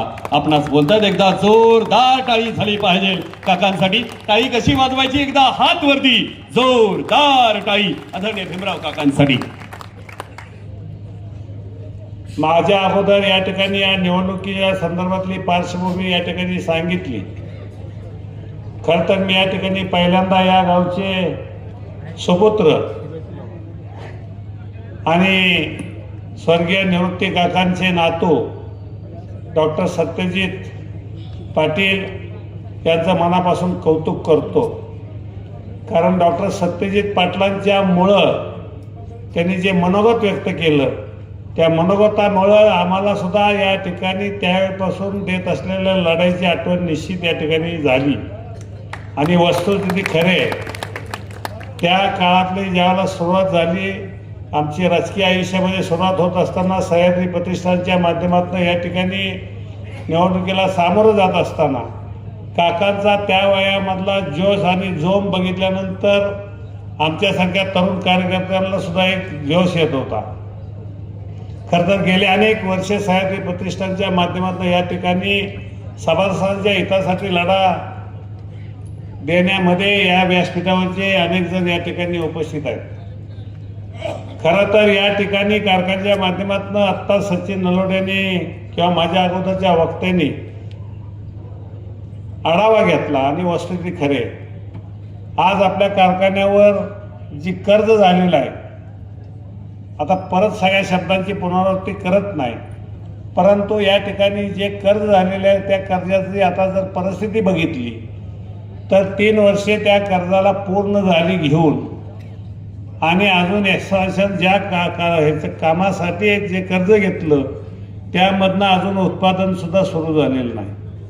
उत्पादन सुरू होण्याच्या अगोदर आपल्याला माहीत आहे, परवा बॉयलरचं या ठिकाणी टेस्टिंग करताना त्याचा स्फोट झाला. त्या अगोदर या ठिकाणी वादळामुळे झालेलं नुकसान, अशा अनेक गोष्टीचा जर विचार केला तर आपलं केलेलं काम एका निकृष्ट कॉन्ट्रॅक्टर मार्फत झालेलं काम असल्यामुळं भविष्यसुद्धा त्या विस्तारवाढीचं नीट या ठिकाणी सांगू शकत नाही. आणि आता ह्या एप्रिलपासून, कारण 31 मार्चला त्या कर्जाची मुदत या ठिकाणी परतफेडीसाठी संपली, आता ते परत व्याजाचा हप्ता सुरू होणार आहे. कारण मला वाटतं 1 वर्ष त्यांना मुदतवाढ दिली होती, 2 वर्षे होऊन 3ऱ्या वर्षात की मुदतवाढ घेतली विस्तारवाढीला, परंतु त्यातही पूर्ण झाली नाही. आणि म्हणून अशा पद्धतीनं कारखाना चालवण्याची पद्धत जी सत्ताधाऱ्यांच्याकडून चालली, त्याच्यामुळं निश्चित आपल्या सर्व शेतकऱ्यांचं या ठिकाणी फार मोठं नुकसान होतं. या ठिकाणी बोललं जातं, त्यांचं झाकण्यासाठी या ठिकाणी खाजगी कारखानदारांच्यावर टीका केली जाते. खरं तर गेल्या 5-7 वर्षापासून जर हे खाजगी कारखाने कार्यक्षेत्रामध्ये उभे राहिले नसते तर त्यापूर्वी शेतकऱ्यांच्या ऊसाची काय अवस्था होत होती आपण सर्वजण अनुभवत होतो. आम्ही आमच्या त्या ठिकाणी ज्या भागामध्ये बघितलं, आमचं मग साप असेल, वेळू असेल, काय या ठिकाणी शेतकरी हजरसुद्धा आहेत. अशी अवस्था झाली होती की जूनमध्ये ऊस पेटवून त्या ठिकाणी वावरातनं बाहेर रस्त्यावर टाकून त्याची वेळ आली होती. म्हणजे एवढं मोठं नुकसान दिला होता पण ऊस टाकून, आणि कारखान्याकडे तर गेलाच नाही. अशा परिस्थितीचं नियोजन या ठिकाणी कारखान्याच्या माध्यमातून, शेतकऱ्यांच्या माध्यमातून अनेक वेळा आज तागायत होत आलेलं आहे. आणि म्हणून या ठिकाणी आज जर आपण पाहिलं तर जर हे खाजगी कारखाने नसते तर आपलं किती अवस्था वाईट झाली असती, हे आपल्याला सगळ्याला अनुभवायला मिळालेले आपण पाहतोय. आज या ठिकाणी या संचालक मंडळाच्या माध्यमातून जर कारखान्याच्या गट ऑफिसमध्ये आपण गेलो तर पूर्वी शेतकऱ्यांची ऊस नोंदीला लाईन लागायची, त्या ठिकाणी शेतकऱ्यांची गर्दी असायची गट ऑफिसला. आज जर तुम्ही या 2-3 वर्षामध्ये बघितलं तर गट ऑफिसमध्ये फक्त कर्मचाऱ्यांच्याच गाड्या लागलेल्या असतात मोटरसायकली, आणि म्हणून या पद्धतीनं कारखाना आपला अडचणीत आलेला आहे. आणि या ठिकाणी या निवडणुकीला सामोरं जाताना आपण पाहिलं तर आमची सगळ्यांची पण इच्छा होती या ठिकाणी विशेष करून दुरंगी लढत झाली पाहिजे, कारण विधानसभेला आपण ज्या जोमानं गेली 25-30 वर्षे आपल्यावर अन्याय झाला, अत्याचार झाला, कारखान्याच्या माध्यमातून असेल, विधानसभेच्या माध्यमातून असेल, तो अन्याय न सहन झाल्यामुळं आपण सगळ्यांनी एक विचारानं या ठिकाणी महायुतीच्या माध्यमातून या निवडणुकीमध्ये निश्चित आपण बदल करायचं ठरवलं. खरं तर याच भूमीमध्ये आणि याच ठिकाणी कालच्या विधानसभेच्या निवडणुकीला आपल्या या मल्हारी मार्तंडाच्या भूमीमध्ये आत्ता आपल्या राज्याचे ग्रामविकास मंत्री माननीय जयकुमार गोरे साहेब यांची निवडणुकीच्या निमित्तानं आणि या राज्याचे उपमुख्यमंत्री देवेंद्र फडणवीस साहेब त्यावेळेचे यांच्या उपस्थितीमध्ये आपल्या प्रचाराची या ठिकाणी शुभारंभ विधानसभेचा झाला होता 2024चा. आणि त्यावेळेलाच या ठिकाणी जयकुमार गोरे भाऊ असतील किंवा धैर्यशील दादा असतील, भाजपचे अध्यक्ष म्हणून त्यांनी उपमुख्यमंत्र्यांना शब्द दिला होता आणि भाऊनी सांगितलं होतं की आम्ही खरं तर मुख्यमंत्री फडणवीस साहेब आम्हाला तुम्हाला या ठिकाणी पुढच्या वेळेला मुख्यमंत्री 2025ला 26ला तुम्ही मुख्यमंत्री झालेलं पाहिजे आहे, त्यामुळे आम्ही या कराड उत्तरचा आमदारसुद्धा यावेळेला बदलल्याशिवाय राहणार नाही. आणि नुसतंच तेवढंच नाही तर यापूर्वी 2 आमदार या जिल्ह्यामध्ये भाजपचे होते, यावेळेला आम्ही 4 आमदार देणार आहे आणि जिल्ह्यामध्ये 8 झेरो करून दाखवणार आहेत असे बोलणाऱ्या नेत्यांनी या ठिकाणी या पद्धतीनं वाटचाल केली. आणि त्यामुळं अनेक वर्षाचा आपल्यावर जो अन्याय होत होता, अन्याय दूर होण्याला या ठिकाणी या विधानसभेच्या निमित्तानं आपल्याला मदत झाली. खरं तर या ठिकाणी या निवडणुकीनंतर आता कारखान्याची निवडणूक लगेच लागली, निवडणूक दुरंगी व्हावी अशी आमच्या व्यासपीठावरच्या अनेक सगळ्या नेत्यांची इच्छा होती. परंतु ज्यांच्याकडून नेतृत्व करून या ठिकाणी त्यांच्या माध्यमातून त्यांनी मनाचा मोठेपणा दाखवून या ठिकाणी आता ठीक आहे तुम्हाला या ठिकाणी या सर्व माहितीच्या माध्यमातून आपल्याला आपण आमदार झाला आहात, आम्ही त्यांना अनेक ठिकाणी सूचना पण केली. मला वाटतं या ठिकाणी मसूरला जी सभा झाली त्या मसूरच्या सभेमध्ये मी पण हजर होतो, संपतदादा त्या व्यासपीठावर हजर होतो, आपल्यापैकी अनेक जण हजर होता. मी माझ्या भाषणामध्ये त्या ठिकाणी उल्लेख केला होता की या निवडणुकीला सामोरं जाताना आमदार साहेब आपण या सगळ्यांचं नेतृत्व करा आणि तुमच्या नेतृत्वाखाली या ठिकाणी सगळ्यांची मोळी बांधून आपण एकाच एक पॅनेल द्यायचा प्रयत्न करा, त्यासाठी आम्ही सर्वजण तुमच्या पाठीशी राहू असे आम्ही त्यावेळेला सभेमध्ये सुद्धा जाहीरपणे सांगितलेलं होतं. कारण आम्हाला अपेक्षा होती या ठिकाणी त्या गोष्टीचा विचार ते करतील, परंतु अर्ज काढायच्या शेवटच्या दिवशी आपले सर्वांचे या जिल्ह्यामधले खरं तर ज्यांच्या माध्यमातून एक प्रतिष्ठानचा पॅनेल अगदी हातगाईला त्या ठिकाणी निकालावर होता, नुसतं 1900 मतानं पॅनेल नामदार त्यावेळेचे बाबांच्या नेतृत्वाखाली सह्याद्री प्रतिष्ठानची निवडणूक लढवली गेली होती आणि 1900 मतानं फक्त पॅनेल गेला होता. आणि म्हणून त्याच बाबांच्या मार्गदर्शनाखाली शेवटची अर्ज काढायच्या दिवशी आमची मिटिंग या ठिकाणी नेते मंडळीची झाली. परंतु त्या ठिकाणी आम्ही पाहिलं खरं तर त्या अगोदरच ज्याला मसूरची सभा होण्याच्या अगोदरच आम्हाला थोडीशी शंका यायला लागली होती, कारण काही लोकांना या ठिकाणी असं वाटायला लागलं होतं की या कारखान्यावर आता आपलं वर्चस्व राहिलं पाहिजे. आम्ही त्यांना म्हणलो होतो वर्चस्वाचा विचार करू नका, शेतकऱ्यांचा विचार करा आणि त्या माध्यमातून आपण जर उमेदवारी निवडी केल्या तर निश्चित त्या पद्धतीनं या ठिकाणी एकाच एक पॅनेल झाला असता. आणि खरं तर आम्हाला या ठिकाणी दिसून आलं त्यांचं मनात एक होतं आणि बाहेर एक होतं, ते या ठिकाणी त्यावेळेला पाहायला मिळालं. शेवटी शेवटच्या क्षणाला एक अर्धा तास शिल्लक असताना आमची बोलणी फिसकटली आणि या ठिकाणी तिरंगीची निवडणूक उभी राहिली. खरं तर ते अनुभवायला घेतलं या ठिकाणी त्या माध्यमातून खरं त्यांनी वाटचाल करायला नको होती. परंतु मी सर्व शेतकरी सभासदांना विनंती करीन की खरं हे पॅनेल उभं राहिलं, हे सर्व उमेदवार जर तुम्ही पाहिले तर आपल्या सामान्य कुटुंबातले उमेदवार सगळे आहेत. आणि इथं आता काय मला वाटतं धैर्यशील दादांचा काय विषय नाही, त्यांची तर मनामध्येच आधी नव्हती निवडणुकीला सामोरं जाण्याची इच्छा, परंतु सगळा अनुभव बघितल्यानंतर, या ठिकाणी शेतकऱ्यांच्या बाबतीतली अडचणी बघितल्यानंतर, या ठिकाणी त्यांनी खरं तर निवास थोरातांनी जो लढा दिला, निवास थोरातांच्या लढ्याला त्या ठिकाणी दादांनी पाठिंबा द्यायचं ठरवलं, कारण तो लढा सभासदांसाठी होता. 2200 सभासद या ठिकाणी पात्र करून आणले आणि त्यामुळं या ठिकाणी दादांची पण या ठिकाणी भावना झाली की निश्चित ज्या वेळेला निवास थोरात एवढं कष्ट घेते त्याच्या पाठीशी आपण उभं राहिलं पाहिजे आज सभासदांच्यासाठी. म्हणून त्यांनी या ठिकाणी आपला सहभाग सुरू ठेवला, नोंदवला. आणि रामकृष्ण येताळ भाऊ तर आपल्याला माहीत आहेत, मला वाटतं तुम्ही कारखान्याचे सभासद सुद्धा नाही, त्यामुळे ते काही चेअरमन होण्याचा विषय पण नाही. म्हणजे असं इतर कुठं कोण नेता असं त्या पद्धतीचं या ठिकाणी वाटचाल करतोय म्हणून आपण ही निवडणूक लढवतोय असं मुळीच नाही. आपण खास सभासदांच्यासाठी या ठिकाणी निवडणूक लढवतोय. आणि म्हणून या ठिकाणी कोरेगाव तालुक्यामध्ये फिरत असताना खरं तर या ठिकाणी काही गोष्टीचा उल्लेख केला पाहिजे. मला वाटलं नव्हतं, संपतदादांची आमची ही चर्चा झाली.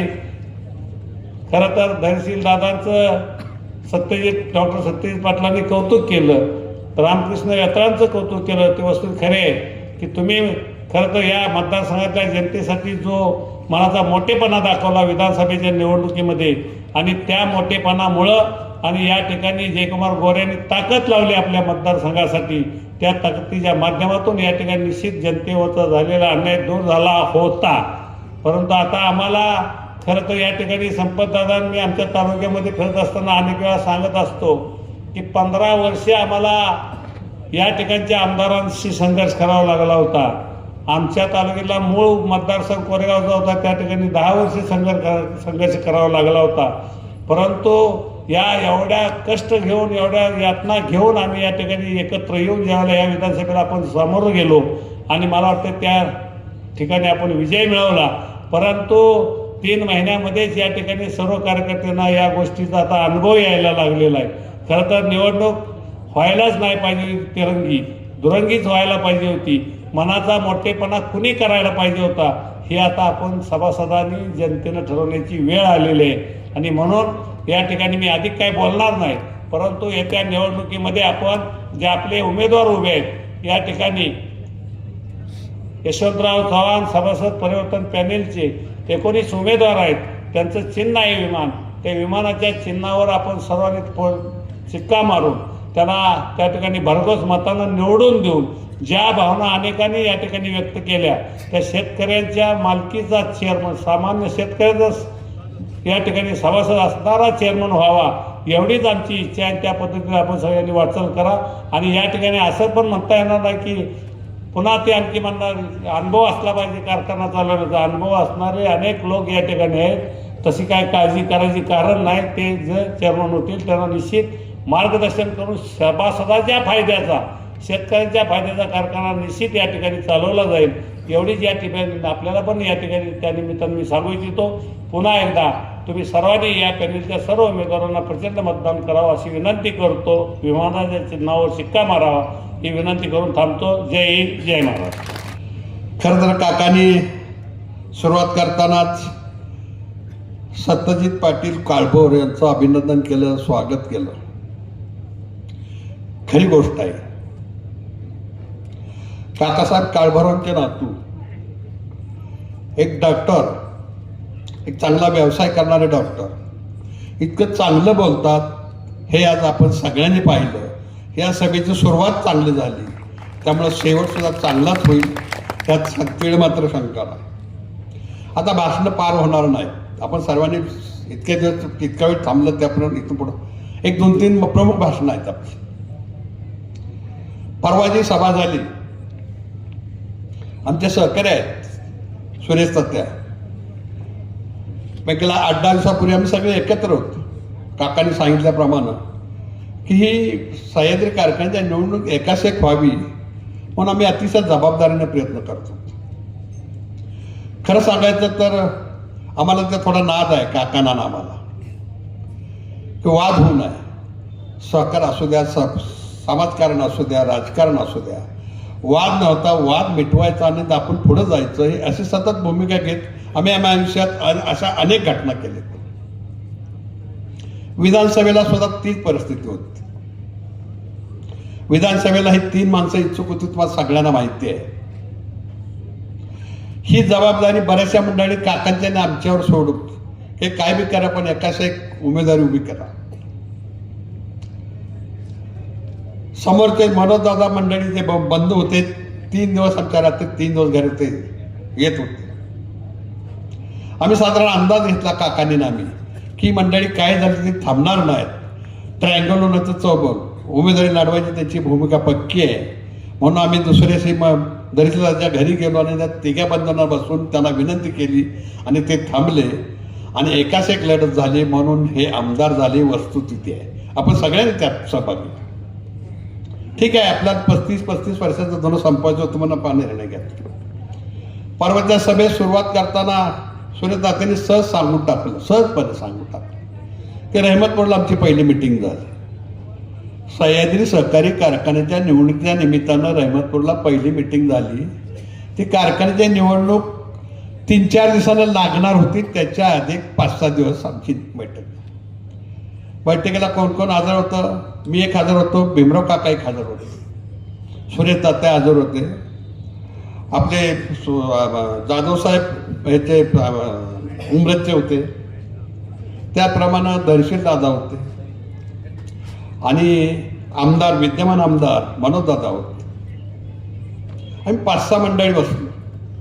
चर्चेला सुरुवात झाली आणि मी प्रामाणिकपणे सांगतोय ह्यातला एकही शब्द खोटा नाही. खंडोबाच्या पालीमध्ये मी हे प्रामाणिकपणे सांगतोय. चर्चेला सुरुवात झाली. सह्याद्री सहकारी सहकार कारखान्याची निवडणूक म्हणजे किती मोठा प्रश्न आहे. 5 तालुक्याची निवडणूक, 32,000 सभासदांचा प्रश्न. आमची सभा 15 मिनिटात संपली. एकूण अर्धा तास सभा, त्यातली 15 मिनिटं नाश्त्याला गेली, 15 मिनिटात संपली. 15 मिनिटात चर्चा काय झाली सांगतो. निवडणूक लढायचे काय तर लढायची, सगळ्यांनी लढायचं तर एकत्र लढायचं. सुरुवात झाली. तात्याने विषय मांडला, सुरेश तात्याने विषय मांडला. तात्या असले तर ऐकून घ्या. हे निवडणुकीचं नेतृत्व कोणी करायचं? आमचे दुसरे सहकारी उमरतचे म्हणले नेतृत्व दादा तुम्हीच करा, मनोजदादा म्हणले तुम्हीच करा. आम्ही सगळे ऐकतोय. मी म्हणलं काय करायचं? म्हणलं त्यांनी नेतृत्व करा. मार्केट कमीला आम्ही एकच नेतृत्व दिलं होतं उदयदादांचं, त्यामुळे आम्ही मार्केट कमी जिंकली. ह्या वेळेला सुद्धा एकच नेतृत्व करूया. म्हटलं त्यातलं तुमचा महत्त्वाचा विषय काय? तर पैसे बी ते खर्च करतात, नेतृत्व ते करते. मी म्हणलं पैशाच घेऊन सगळं चालणार नाही. आपल्याला काय अडचण आहे? विधानसभेला आपण सगळी मंडळी एकत्र आलो म्हणून आपण आता तुम्ही आमदार झालाय. तुम्ही मोठ्या मानानं आता ठीक आहे, राहू द्या. वेताळ भाऊ तर सभासद नाहीत. तुम्ही दोघांच्या नेतृत्वाखाली निवडणूक लढूया ना. मनोजदादा आणि धैर्यशील दादा, काय फरक पडतो? दोघांच्या नेतृत्व लढू द्या. याची आमची चर्चा झाली आणि 3ऱ्या-4थ्या दिवशी मसूरचा कार्यक्रम घ्यायचा निर्णय झाला. परवा तात्याने सोयीस्कर सगळंच सांगितलं, पण दोघांच्या खाली नेतृत्व लढावं, निवडणूक लढावी हे मी बोललो, हे त्यांनी सोयीस्कर अजिबात सांगितलं नाही. मला सांगायचं तात्पर्य असं आहे, जिथं जिथं त्यांना अडचण वाटते ते बाजूला सारतात आणि नको त्या गोष्टी समोर ठेवतात. तर त्या प्रामाणिकपणे सांगा तुम्ही, हा विषय मी बोललो होतो, काय झालं असतो? दोघांच्या नेतृत्वाखाली लढलो असतो तर काय फरक पडला असतो? ही सगळी मंडळी एकत्र आलं असतं. पण तात्या मी तुम्हाला प्रामाणिक सांगतो, तुम्ही फार मंडळी इतके पुढे गेलाय, आम्हाला खूप हलक्यात घेताय. मुळात मी नम्रपणे सांगतो, निवडणूक आमची तुमच्यावर मुळीच नाही. आमची निवडणूक आहे ती PD पाटलांच्या पॅनलवरून निवडणूक आहे.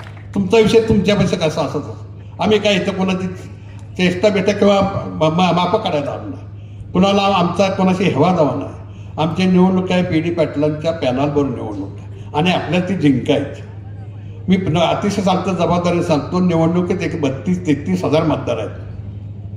5 तालुक्याचा मतदारसंघ आहे. कराड तालुक्यात 23,000 मतं आहेत. कोरेगावला 5,000 मतं आहेत. सातारला 1200 मतं आहेत. खटाला 1400 मतं आहेत.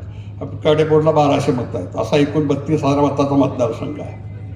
आपण विचार करा, ही निवडणूक बऱ्यापैकी कराड तालुक्यातल्या जनतेच्या सभासदाच्या कामावर अवलंबून आहे. तुम्ही किती जबाबदारीने काम करता. काकांनी खरं मला सांगायला पाहिजे होतं. आम्ही कोरेगाव तालुक्यात अजिबात आम्ही 1 नंबरला असो. कोरेगाव तालुक्यात आम्ही कोरेगाव तालुक्याचा 1 नंबरलाच असतो. रहमतपूरचा विषय सोडा, तुम्हाला माहिती घ्या, मी इथे जबाबदारीने बोलतोय. आता त्यांची घोलाघाल चालली, प्रत्येक ठिकाणी जायचं. काका एक असं बसायला, काका गेली 30-40 वर्ष जबाबदारीने त्या मतदारसंघात काम करतात. अनेक आमदार तिथं कंटाळले. बाळासाहेब पाटलांनी 10-20 वर्ष घालावी ह्यांना घरपोच करायचं, तरी काका जिल्ह्यावर सदस्य आहेत. डॉक्टर शालिंताई पाटलांनी 10 वर्ष घालवले, तरी काका जिल्ह्यावर सदस्य आहे. आता तुमचा तर विषय सोडा, तुमचा काय, काका हे काकाच आहे. एक कार्यकर्ता सोडला तर बाकी सगळे कार्यकर्ते जागेवर आहेत. त्यामुळे कोरेगावचा निर्णय चांगला होईल. फक्त कोरेगाव विसरून नाही, निवडणूक आहे तुमच्या कराड तालुका. आता अधिक थोडे दिवस राहिले. कुणी काय म्हणते याच्याकडे अजिबात लक्षात देऊ नका. कुणी काय म्हणते त्याला फक्त उत्तर एक आहे, 5 तारखेला आपल्याला मतपेटीतनं द्यायचं. आता तिथं जबाबदारीने काम करायचं आहे. 5-6 दिवसच आपल्या हातात आहेत. आपण फार काही कारणामुळे आपण उशीर झाला, ते आता निवासराव थोरात सांगतील काय खरी परिस्थिती आहे. आम्हा सगळ्यांना माहिती आहे, पण त्यांना सुद्धा बोलायला संधी द्यायची आहे, ते सगळं सांगतील. मी यावेळी निमित्ताने एवढं सांगेन, आपल्या आता इथून उठल्यानंतर प्रत्येक सभासदानं, प्रत्येक व्यासपीठाच्या कार्यकर्त्यानं यादी वाचन करायचं. यादी वाचन, ह्या गावातली यादी, किती मतदार, एवढे मतदार आहेत, कुठल्या वार्डात किती आहे, त्या वार्डातला आपला कार्यकर्ता कोण आहे, त्यानं किती, आपले पक्के किती, त्यांचे पक्के किती, मधले दुवे किती, काय केलं म्हणजे आपलं 51-52% मतदान होईल. असं जबाबदारी जर काम केलं तर निवडणूक खूप सोपी. यानंतर जे व्यक्तिमत्व गेली 3 महिने सभासदांच्या हक्कासाठी लढलं आणि खऱ्या अर्थानं जे नेतृत्व शेवटपर्यंत या सह्याद्रीच्या सहकारी साखर कारखान्याच्या निवडणुकीसाठी सभासदांच्या न्याय हक्कासाठी ठामपणे उभं राहिलं, ते सन्मान्य निवाजी थोरात बोलताय. एकदा हातवरती जोरदार टाळी. व्यासपीठावरती अनेक जणांची नावं घेण्यासारखी आहेत, माझ्यापेक्षा ज्येष्ठ आहेत, आणि ह्या सह्याद्रीच्या लढ्यामध्ये ज्यानं संघर्ष केला, असे सगळे ज्याच्या वडिलांनी केला, आजोबांनी केला, आज ते करतात, ह्या सह्याद्री प्रतिष्ठानमधून करणारे आहेत. एकही ह्या ठिकाणी विदाऊट संघर्ष करणारा एकही नेता या ठिकाणी नाही.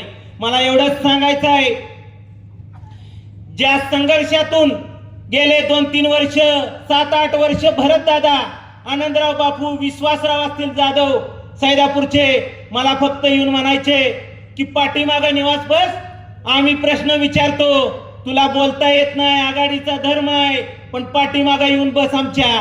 मी सातत्यानं सर्वसाधारण सभेला जायचो आणि त्यांच्या पाठीमागं बसून त्यांची पाठराखण करण्याचं काम करायचो.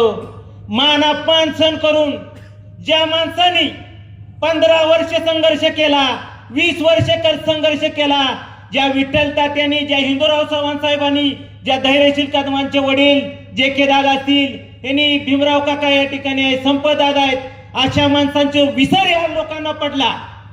मला एक तुम्हाला सांगायचं आहे, गेले 3 महिन्यापूर्वी हा संघर्ष आज नाही चालू आहे. हा अनेक वर्षापासून 2019च्या निवडणुकीत सुद्धा दादा मी साखर संकुलमधनं यादी घेतलेली आहे. माझा अभ्यास सुरू होता. मी आज नाही करत, काल निवडणूक झाली म्हणून आज नाही तुमच्या समोर आलो. या सभासदांच्यासाठी, शेतकऱ्यांच्यासाठी मी नेहमी लढत आलेलो आहे. आणि आदरणीय पृथ्वीराज चव्हाण साहेबांच्या नेतृत्वाखाली, आज जयकुमार भाव आहेत, यांच्या नेतृत्वाखाली आम्ही निवडणुका अनेक लढलेल्या आहेत. आज ही निवडणुकीला सुरुवात करताना, तुम्हाला न्याय देताना त्या ठिकाणी मी 5 तास वेळ घालवलाय. 5 तास वेळ घालून बाबांची परवानगी घेऊन तुमच्या प्रश्नाला ताकदीनं विचारायचं, सत्ताधारी पार्टीला आणि चेअरमनला याची भूमिका घेऊन मी ताकदीनं उतारलो. परंतु दादा, साखर संकुलला गेलो 3 महिन्यापूर्वी, अर्ज दिला, त्या ठिकाणी मला 3 याद्या त्या ठिकाणी मिळाल्या. 3 याद्या मिळाल्या, त्यामध्ये पात्र यादी 30,000ची, ज्या ठिकाणी अपूर्ण शेअरची यादी 2221 जणांची, मयत यादी 3,920 मताची. मी अभ्यास केला, त्याच्यानंतर मला उपविधी मिळाली, त्या उपविधीचा अभ्यास केला. अभ्यास करून त्या वारस नोंद किती महिन्यामध्ये धरली पाहिजे, वीज मुदतीत धरली पाहिजे. वीज मुदत म्हणजे किती दिवस असते, 90 दिवस असते, त्या 90 दिवसामध्ये नोटीस दिलं पाहिजे. या सर्व अभ्यास करून मी त्या ठिकाणी मुद्दा मांडत गेलो. तुम्हाला न्याय मिळाला. 5-5 वेळा ज्या ठिकाणी आज सचिन नलवडेंनी सांगितलं, आज सचिन नलवडेसारखा ज्या ठिकाणी कार्यकर्ता राज्य लेवलला ज्यावेळेस साखर संकुलमध्ये वगैरे काम करत असून सुद्धा त्याची जर आजोबांची वारस नोंद होत नसेल तर तुम्ही आम्ही कोण सभासद आहे, या भूमिकेचा विचार करून त्या ठिकाणी मी भूमिका घेतली, संघर्ष सुरू केला. आज 2221 ज्या सभासदांना अपूर्ण शेअर सभासदांना जे बाजूला ठेवायचं होतं, जाणून बुजून ठेवायचं होतं, का तर ते त्यांचे नव्हते म्हणून त्यांना बाजूला ठेवायचं होतं. त्याच्यामध्ये मी धैर्यशील दादांना भेटलो, ज्यांची परवा सभा झाली त्यांना जाऊन भेटलो की त्यांना मला ते ह्या सभेमध्ये गडी म्हणले, एक गडी. त्यांना पण जाऊन भेटलो, विनंती केली की आज 54 वर्षानंतर त्या सह्याद्रीला सभासदांना न्याय मिळण्याची वेळ आहे. तुम्ही त्या वारस नोंदीसाठी ताकद लावा. ह्याची अर्थ दिनांक आहे 2/8/2023. नोंदीचे अर्ज पडलेत 1000-2000. आज त्या सभासदांना न्याय मिळेल. त्यांनी मी गेलो वकिलांच्याकडे, त्यांची कोण त्यावेळेस कराड तालुक्यातली वकिलाला घेऊन त्या ठिकाणी त्या वकिलांच्या पाशी आले. मी अर्ज अगोदरच पोचलो होतो, माझ्या अर्जामध्ये करेक्शन केलं, हरकती घेतल्या. तुम्ही त्या ठिकाणी आला होता, तुम्ही का हरकत घेतली नाही 2221 जणांच्यावर? तुम्ही का हरकत घेतली नाही त्या ठिकाणी वारस नोंदीवरती? तुम्ही संघर्षात याचं. आज या संघर्षातनं करून तुम्हाला ज्यांनी ह्या विधानसभेवर पाठवलं, त्यांनी ज्या ठिकाणी माघारी घेतली, अशा लोकांना रामकृष्ण वेताळभाऊ असतील किंवा धैर्यशील दादा असतील, त्यांना या ठिकाणी माघारी घेऊन राजकीय आपली आत्महत्या करून घेतली. पण खरोखर त्या ठिकाणी त्यांनी प्रामाणिकपणे काम करण्याची भूमिका घेतली आणि त्याच भूमिकेनं माझ्यावरती मला भेटायला आले. आज पलीकडं दक्षिण मध्ये अडचणीचा काळ होता, पण मला भीमराव काका धैर्यशील दादा भेटायला आले. आमचे मुळेश दादा होते, मला भेटले. मला म्हणले निवास दादा काही भूमिका घेऊ नका, आज संघर्षातनं चाललेलो आहे. त्यांचे बंधू त्या ठिकाणी होते आणि मला काम करण्याची या कार्यकर्त्यांना सूचना द्या. मी आज दक्षिण मध्ये त्यांच्या कार्यकर्त्यांनी काम चालू केलं होतं. मी ह्या ठिकाणी शेवटच्या टप्प्यामध्ये कार्यकर्त्यांना सांगितलं की आपल्याला राहिलं पाहिजे. आज आपण एवढ्या वर्षांना आपल्याला न्याय मिळत असला तर आपण ती भूमिका घेतली पाहिजे. आज त्याच ठिकाणी त्याच संपतदादांच्या घरात मी तिसऱ्या फळीत असेल तर ह्याला विचार करण्याची भूमिका आहे. तो तिसऱ्या फळीतला पार्ट आहे. दादा बोलले नाही, काका बोलले नाही, धैर्यशील दादा सांगतील कधीतरी. म्हणजे आज निवास थोरात गडी म्हणून नाही तर कार्यकर्ता म्हणून तुमच्यासाठी सामान्य कुटुंबातला आहे. आज तुम्हाला सांगतो, आज ज्यांनी ज्या भूमिकेनं ज्या स्वार्थानं ही जी तडजोड सोडलेली आहे, या तडजोडीवरती बोलणं खूप आहे. खरोखर ही तडजोड ज्या दिवशी ही संघर्ष सुरू झाला, 2221 जणांचं ज्यावेळेस निर्णय झाला, यो लढाई लढून झालाय, वेळ देऊन संघर्ष करून झालेला आहे, असा नाही संघर्ष झालेला. आज तो निर्णय झाल्यानंतर काही लोकांनी वर्तमानपत्रात दिलं, काही लोकांनी सांगितलं की आमच्यामुळं आमच्या ह्याच्यामुळं त्याला यश आलं. आज इथं त्या साक्षीनं दादा या ठिकाणी भारतीय जनता पार्टीचे अध्यक्ष आहेत, त्यांना ती सर्व वस्तुस्थिती माहीत आहे. त्याच्याबरोबर ही सगळ्याच गोष्टी मी आज तुम्हाला सांगतो. ही निवडणूक अर्ज भरायच्या अगोदरच ही निवडणुकीचा निकाल डिक्लेअर होता, परंतु ह्या निकाल डिक्लेअर होऊ नये आणि माझ्यासारख्या कार्यकर्त्याला त्या ठिकाणी दाबून ठेवण्यासाठी निवडणुकीच्या आधीपासूनच प्री प्लॅनिंग सुरू झालं. आणि माझा अर्ज कशा पद्धतीनं बाद करायचा त्याच्यावरती ही प्लॅनिंग करून त्या ठिकाणी माझा अर्ज बाद करण्याचा प्रयत्न केला. अर्ज बाद झाला. त्यातूनही मला त्या ठिकाणी दादा कार्यकर्त्याचं फोन आलं, तुम्ही अपील करणार आहे का नाही पुढं? त्या भूमिकेतनं रात्री 12 वाजता मला अनेक लोकांचं फोन आलं त्या दिवशी की तुम्ही अपील केलं पाहिजे, लढला पाहिजे.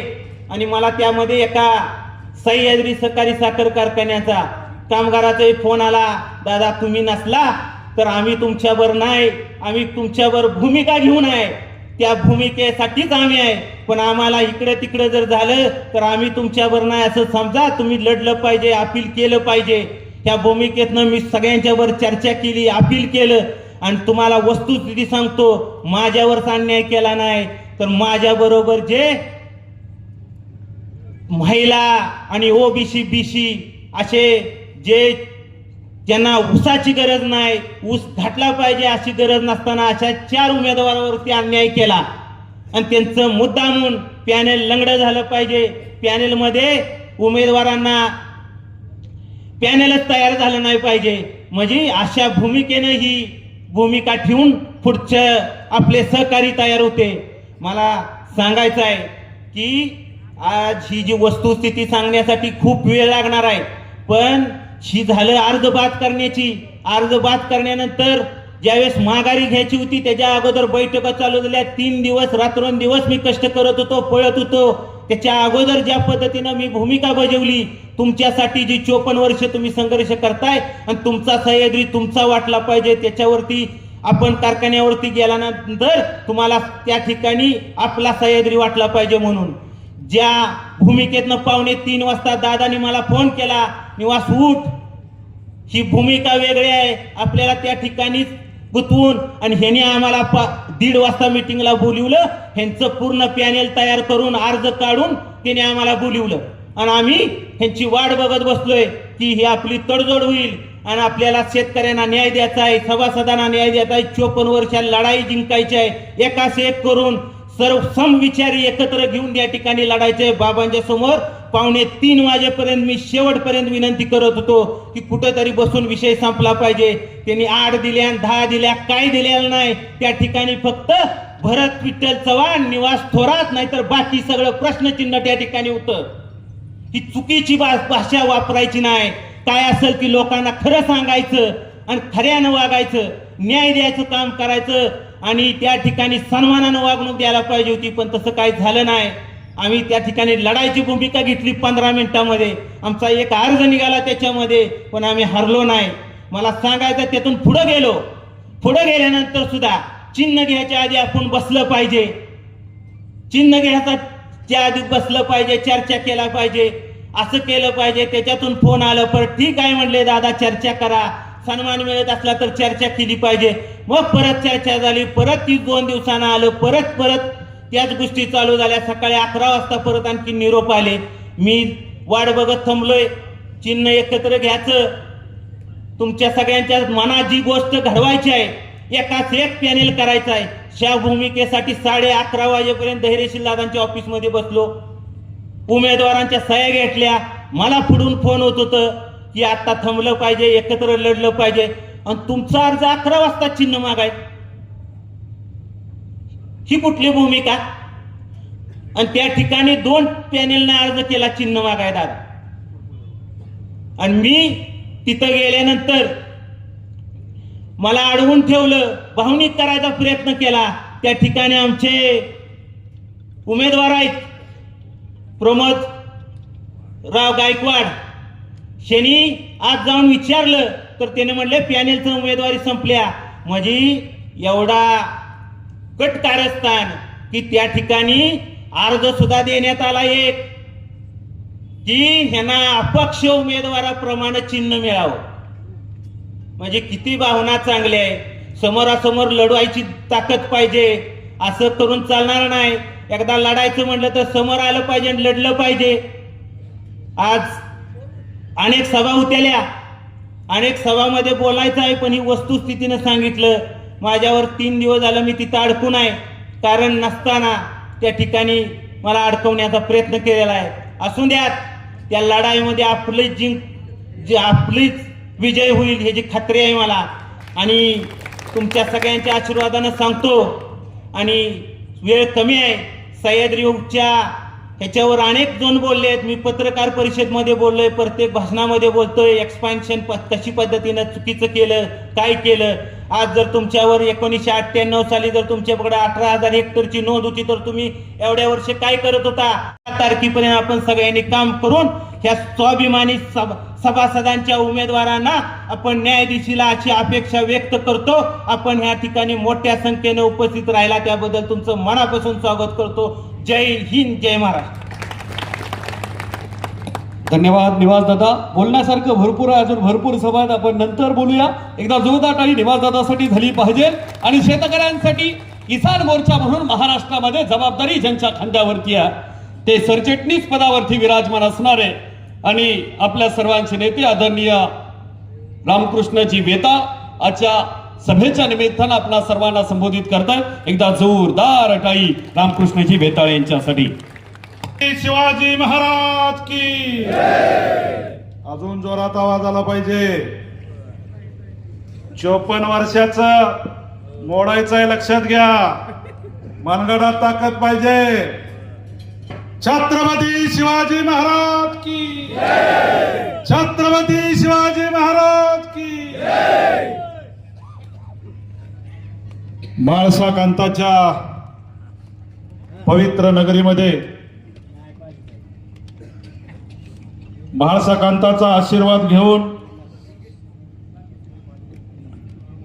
आज आपल्या प्रचाराचा श्रीफळ वाढवण्याचा कार्यक्रम या ठिकाणी संपन्न झालेला आहे. मी प्रथमतः म्हाळसा कांताच्या चरणी नतमस्तक होतो. आपल्या सगळ्यांचं आराध्य दैवत छत्रपती शिवराय, घटनेचे शिल्पकार डॉक्टर बाबासाहेब आंबेडकर, व्यासपीठावर उपस्थित असलेले सातारा जिल्ह्याचे अध्यक्ष सन्माननीय धैर्यशील दादा कदम, ज्यांनी आत्ताच मार्गदर्शन केलं, ते सन्माननीय निवासरावजी थोरात,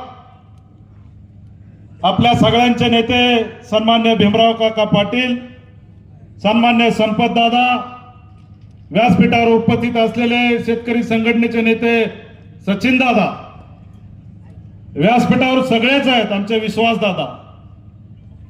मी सगळ्यांची माफी मागतो आणि कार्यक्रमाला खूप उशीर झाल्यामुळं सन्मान्य व्यासपीठ आणि समोर 5 तारखेला जे निवडणूक होणार आहे त्या निवडणुकीचे सर्व कर्तव्यदक्ष उमेदवार आणि व्यासपीठाच्या समोर उपस्थित असलेले सह्याद्री सहकारी साखर कारखान्याचे सर्व सभासद बांधव, शेतकरी बांधव, मित्र, खास करून खास उपस्थिती असलेले आमचे पत्रकार बांधव, बंधूंनो, मगाचपासून अनेक वक्त्यांची आपण भाषणं ऐकली. परवा एका पॅनेलचं भूमिपूजन झालं, काल एकाचं झालं, परंतु आज या ठिकाणी पाली नगरीमध्ये सह्याद्री सहकारी साखर कारखान्याच्या निवडणुकीच्या निमित्तानं सभासदांचा पाली नगरीमध्ये जल्लोष हा बघितल्यावरती खऱ्या अर्थानं माझ्यासारख्या कार्यकर्त्याचं मन भरून आलं. मित्र, आपल्याला सगळ्यांना माहिती, सह्याद्री सहकारी साखर कारखान्याची निर्मिती गेल्या 54 वर्षापूर्वी झाली. आपल्या सगळ्यांचे नेते आदरणीय यशवंतराव चव्हाण साहेबांनी या सह्याद्री सहकारी साखर कारखान्याची निर्मिती केली. महाराष्ट्राचे पहिले मुख्यमंत्री, ज्यांनी सहकाराचं रोपटं या महाराष्ट्रामध्ये रोवलं आणि त्याच रोपट्याचा वटवृक्ष आज सह्याद्री सहकारी साखर कारखाना आहे. आदरणीय यशवंतराव चव्हाण साहेबांनी सह्याद्री सहकारी साखर कारखाना विश्वासानं काही ठराविक लोकांच्या हातामध्ये दिला, परंतु तो सह्याद्री सहकारी साखर कारखाना, सभासदांचा साखर कारखाना, आपल्या स्वतःच्या मालकीची प्रॉपर्टी असल्यागत गेली 54 वर्ष वापरण्याचं काम इथल्या विद्यमान चेअरमनांनी केलं. मित्र, 1991 साली इथं विद्यमान चेअरमन संचालक म्हणून आले. 95-96 साली ते या सह्याद्री सहकारी साखर कारखान्याचे चेअरमन झाले. माझ्या माहितीप्रमाणे त्याच दरम्यान ते कराड उत्तर विधानसभा मतदारसंघाचे आमदारही झाले. परंतु एकदा जर एखादं संविधानिक पद घेतलं, कधी एखाद्या गावामध्ये चेअरमन आणि सरपंच एका गावातला असतो का, एकच असतो का? परंतु सत्तेचा उत्माद करून कराड उत्तर विधानसभा मतदारसंघाचे आमदारही आहेत आणि सह्याद्री सहकारी साखर कारखान्याचे चेअरमन हे. गेल्या 30 वर्षामध्ये इथल्या विद्यमान चेअरमनांना माझा प्रश्न आहे, मी माझ्या पत्रकार परिषदेमध्ये सुद्धा तो प्रश्न विचारलेला की 30 वर्षामध्ये तुमच्या कार्यकाळामध्ये जो या सह्याद्री सहकारी साखर कारखान्यामध्ये रात्रंदिवस मेहनत घेणारा कामगार, या 30 वर्षामध्ये किती कामगारांना तुम्ही परमनंट केलं, याचं उत्तर तुम्हाला महाशय देता आलं नाही. सह्याद्री सहकारी साखर कारखाना गेल्या 35-30 वर्षामध्ये क्रमानं वरती जायला पाहिजे होता, परंतु तोच साखर कारखाना आता आपल्याला डबघाईच्या दिशेने निघालेला आपण पाहतोय. यांच्या मनगटशाहीमुळं सभासदांची पिळवणूक होते, शेतकऱ्यांची पिळवणूक होते. 32,000 सभासदांचा कधीही वेळेत ऊस नेलेला नाही. आणि इथल्या सह्याद्री साखर कारखान्यामध्ये या सभासदांना किंबहुना शेतकऱ्यांना कधीही न्याय दिला नाही. गेल्या 20 वर्षामध्ये आजूबाजूला अनेक सहकारी साखर कारखाने उभा राहिले, परंतु 20 वर्षामध्ये 50 वर्षाच्या साखर कारखान्याच्या पुढे जाण्याचं काम आजूबाजूच्या अनेक सहकारी साखर कारखान्यांनी केलं. सह्याद्री साखर कारखान्याने उभ्या केलेल्या पाणी योजना असतील त्या बंद पडण्याच्या दिशेने निघाले. तुम्ही एक्सपान्शनच्या नावाखाली 2021 साली तुम्ही जिल्हा बँकेचं कर्ज घेतलं, 450 रुपयाचा बोजा सभासदांच्या माती मारला आणि तुम्ही 4 वर्ष ते एक्सपान्शन करताय. परवा त्या एक्सपान्शनचा बॉयलरचा स्फोट झाला. ज्या कंपनीला तुम्ही काम दिलं त्या कंपनीने गेल्या 10 वर्षामध्ये कुठं कुठं काम केलं हे सभासदांना तुम्ही सांगायला हवं होतं. तुमच्या फायद्यासाठी एका बदनाम कंपनीला तुम्ही काम दिलं आणि हा सह्याद्री साखर कारखाना मोडीत काढून खाण्याची भूमिका इथल्या विद्यमान चेअरमनांची आहे. मित्र, हे पॅनेल कशासाठी उभा केलेलं आहे? इथल्या सभासदांना न्याय मिळाला पाहिजे, शेतकऱ्यांना न्याय मिळाला पाहिजे.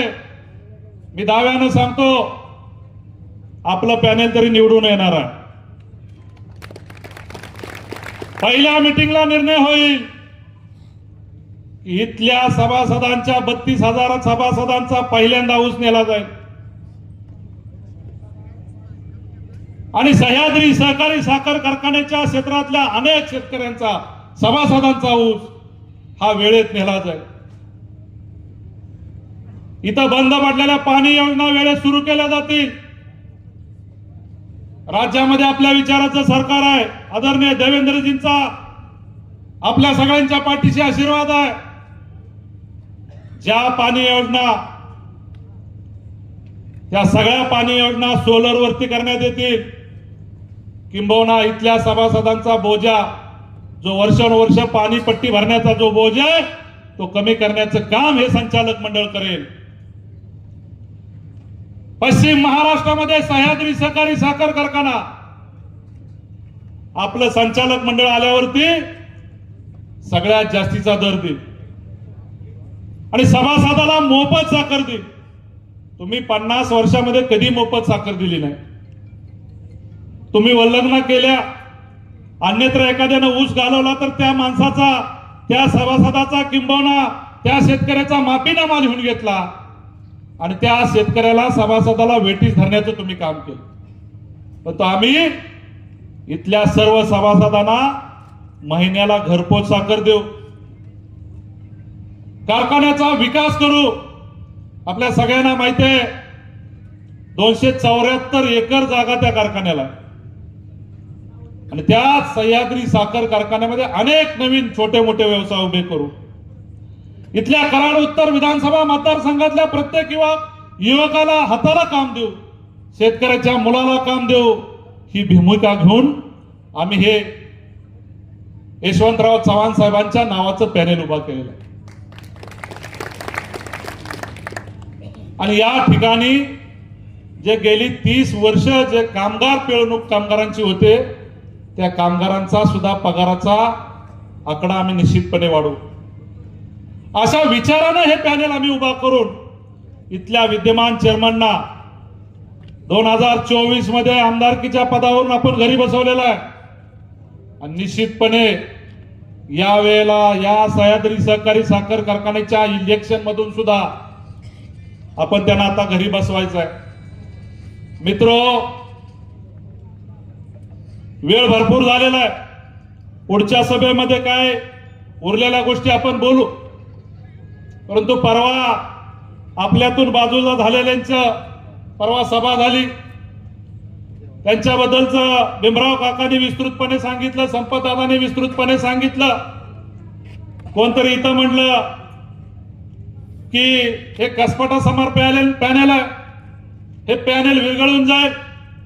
मित्र, आपल्या सगळ्यांना माहिती आहे, आपल्या सगळ्यांचे आराध्य दैवत छत्रपती शिवराय त्यांनी स्वराज्य निर्माण केलं आणि स्वराज्यावरती अडचण निर्माण झाली, स्वराज्य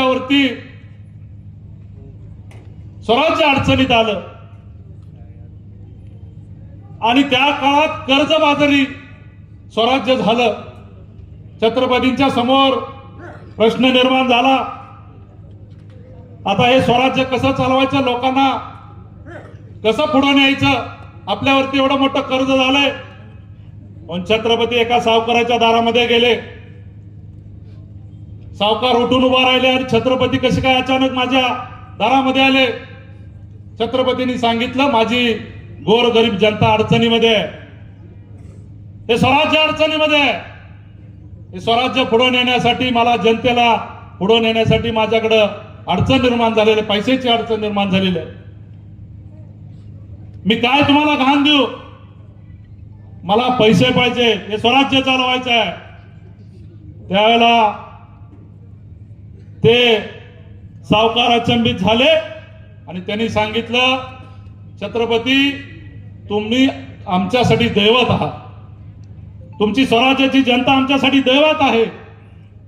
तुमच्या स्वराज्यातली एक काडी फक्त घेऊन या, एक काडी घेऊन या. त्या काडीवरती त्या सावकारानं छत्रपतींना कर्ज दिलं आणि हे स्वराज्य निर्माण झालं. तसं हे पॅनेल छत्रपतीच्या स्वराज्यांच्या विचारावरती पॅनेल उभा राहिलेला आहे. यशवंतराव चव्हाण साहेबांच्या विचारावरती पॅनेल उभा राहिलेला आहे. माझ्यासारखा कार्यकर्ता एक शेतकऱ्याचा मुलगा आहे, निवासरावांच्या सारखा एक शेतकऱ्यांचा मुलगा आहे, धैर्यशील दादाच्या सारखा एक शेतकऱ्याचा मुलगा आहे. व्यासपीठावरती बसलेली सगळी मंडळी शेतकऱ्याची मुलं आहेत. आम्ही इथं कारखाना लुबाडण्यासाठी आलेलो नाही, आम्ही जाणार आहे स्वतःच्या घरातली भाकरी बांधून जाणार आहे. हे पॅनेल निवडून आल्यावरती आम्ही स्वतःच्या घरातली भाकरी बांधून जाऊ आणि सभासदांना न्याय देऊ. तुम्ही 54 वर्षामध्ये तुमच्याकडे एक तरी व्यवसाय आहे का? तुमचे महाशयांच्या किती गाड्या, किती बंगले, तुमच्याकडे एकही व्यवसाय नसताना तुम्ही कशाच्या जीवावरती उभा केलं? तुम्ही दुसऱ्याची माप काढता. हे खऱ्या अर्थानं सभासदांना आणि शेतकऱ्यांना सांगण्याची वेळ आलेली आहे. म्हणून मित्र, आपण सगळ्यांनी निर्धार केला पाहिजे की या शेतकऱ्यांच्या सभासदाच्या पॅनेलच्या पाठीशी उभा राहिलं पाहिजे आणि हा निर्धार करून आपण पुढच्या 8 दिवस एकत्रित राहिलं पाहिजे. मागाशी संपतदादांनी सांगितलं की प्यात 2 फुटी कशा पडल्या. मी 2 मिनिटांमध्ये आपल्याला सांगतो आणि माझे भाषण संपवणार आहे. 23 नोव्हेंबरला आपण विजयाचा गुलाल घेतला. 25 नोव्हेंबरला इथल्या विद्यमानाने स्वर्गीय यशवंतराव चव्हाण साहेबांच्या समाधी स्थळावर सांगितलं की आम्ही इलेक्शन घेऊ, लढू, सह्याद्री सहकारी साखर कारखाना लढू. परंतु 25 नोव्हेंबर नंतर त्यांना जाग आली ती 24 फेब्रुवारीला. 24 फेब्रुवारीला आम्हाला सकाळी निरोप आला की संपतदादांच्या घरी बसायचं. संपतदादांच्या घरी बसलो. दादांनी सांगितलं तसं 15 मिनिटांमध्ये यांनी स्क्रिप्ट तयार करून आणली होती. यांच्याच मनाचं बोलतायत, आम्ही काही बोललो नाही. आम्हाला वाटलं आजचं झालं पण उद्या परवा काहीतरी सांगतील, परंतु मी त्यावेळेला महेश बाबांना मेसेज केलेला आहे मोबाईलमध्ये 24 फेब्रुवारीचा आहे की तुम्ही तुमच्या मनानच चाललंय, आम्हाला नुसतं वापरून घेताय का? हा मेसेजचा पुरावा माझ्यापाशी आहे. मित्र, 24 फेब्रुवारीला आमचा काहीच निर्णय झाला नाही. 25 फेब्रुवारीला मी मुंबईला गेलो. मुंबईमध्ये आदरणीय बाबामोठी पुळे साहेबांच्या तिथं मी होतो. इथले विद्यमान इथल्या आमच्याच जवळच्याला एकाला घेऊन प्रवेशासाठी आले.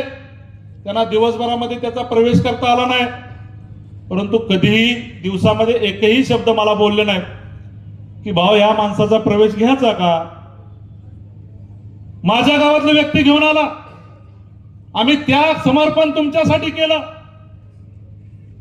आणि आमच्या माघारी तुम्ही असले उद्योग करतात.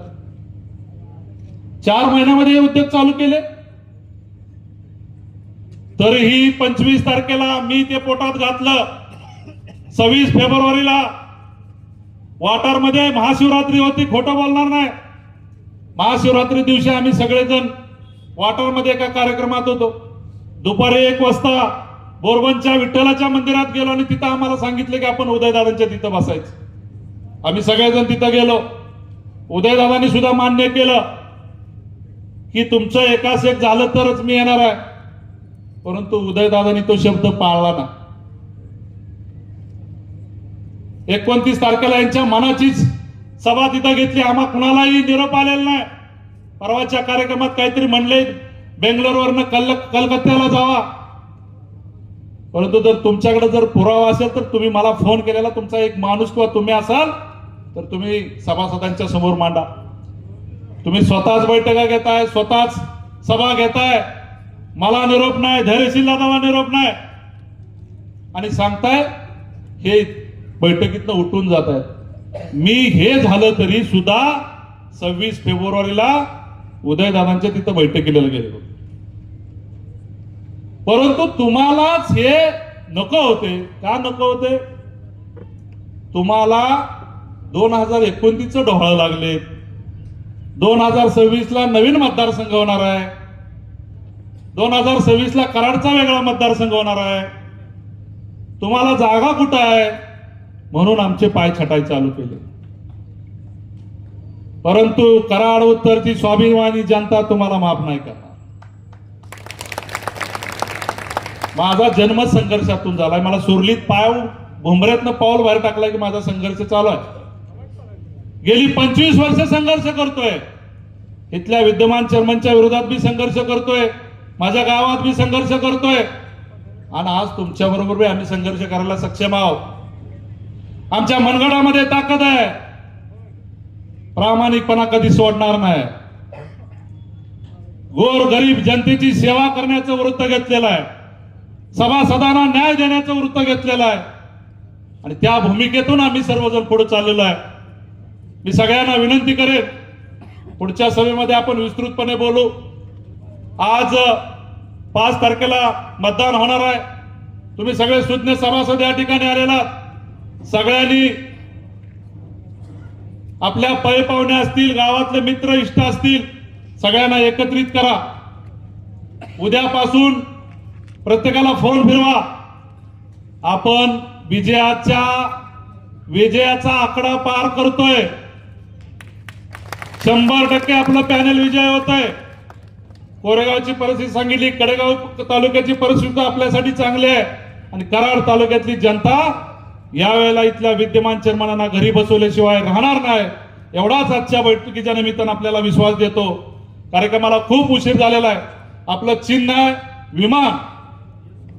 या विमान या चिन्हावरती आपण शिक्का मारून आपले 19 उमेदवार आहेत. कोणतरी आता आयडिया करेल की तुमचे 19 आहेत, आम्हाला 1 द्या, 2 द्या, एक तरी फुली मारा. कुणाचं काही ऐकू नका. जे कसपाटाचं पॅनेल म्हणत होतं ना, त्यांना ते आमचे भाजपचेच नेते होते. आमची इच्छा होती, आमचं प्रेम होतं. आम्हाला काही पाली तिथं उमेदवार मिळत नव्हता का? 100% दिला असता. पण आम्ही तुम्ही ज्येष्ठ नेते म्हणून आम्ही तुमचा सन्मान केला. तर तुम्हाला आमची गरज नाही वाटते. परंतु माझी सगळ्यांना विनंती आहे, 19च शिक्के मारायचे, एकही दुसरा इकडे तिकडे मारायला नाही. आपण सोसायटीला मतं दिलेली आहेत, आपल्याला माहिती आहे एक्स्ट्रा एक शिक्का मारला की आपलं मत बाद होतं.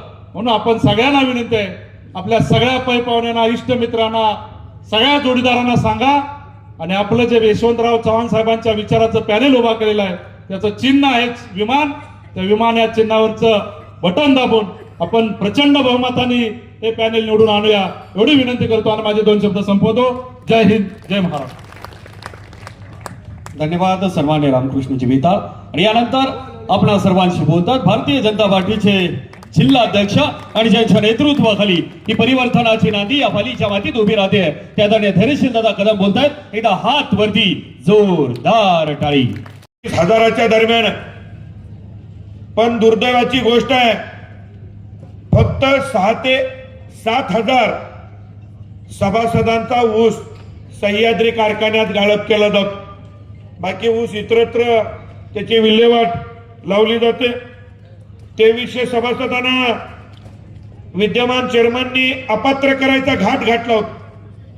आपला लढवय्या नेता निवास थोरातनी या ठिकाणी लढा करून त्या 2300 अपात्र सभासदांना न्याय मिळवून द्यायचं काम केलं.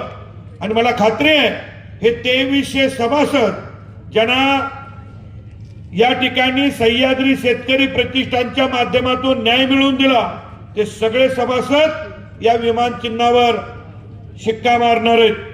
मला खरं तर खूप बोलायचं होतं, पण आता थोडा माझा विषय जे काही परवांच्या सभेला आमच्या विद्यमान आमदारांनी काही या ठिकाणी जरा बोलले, वेताळ साहेबांच्या बाबतीत बोलले, ते आता बेंगलोरला गेले, तिकडे कलकत्त्याला पाठवूया.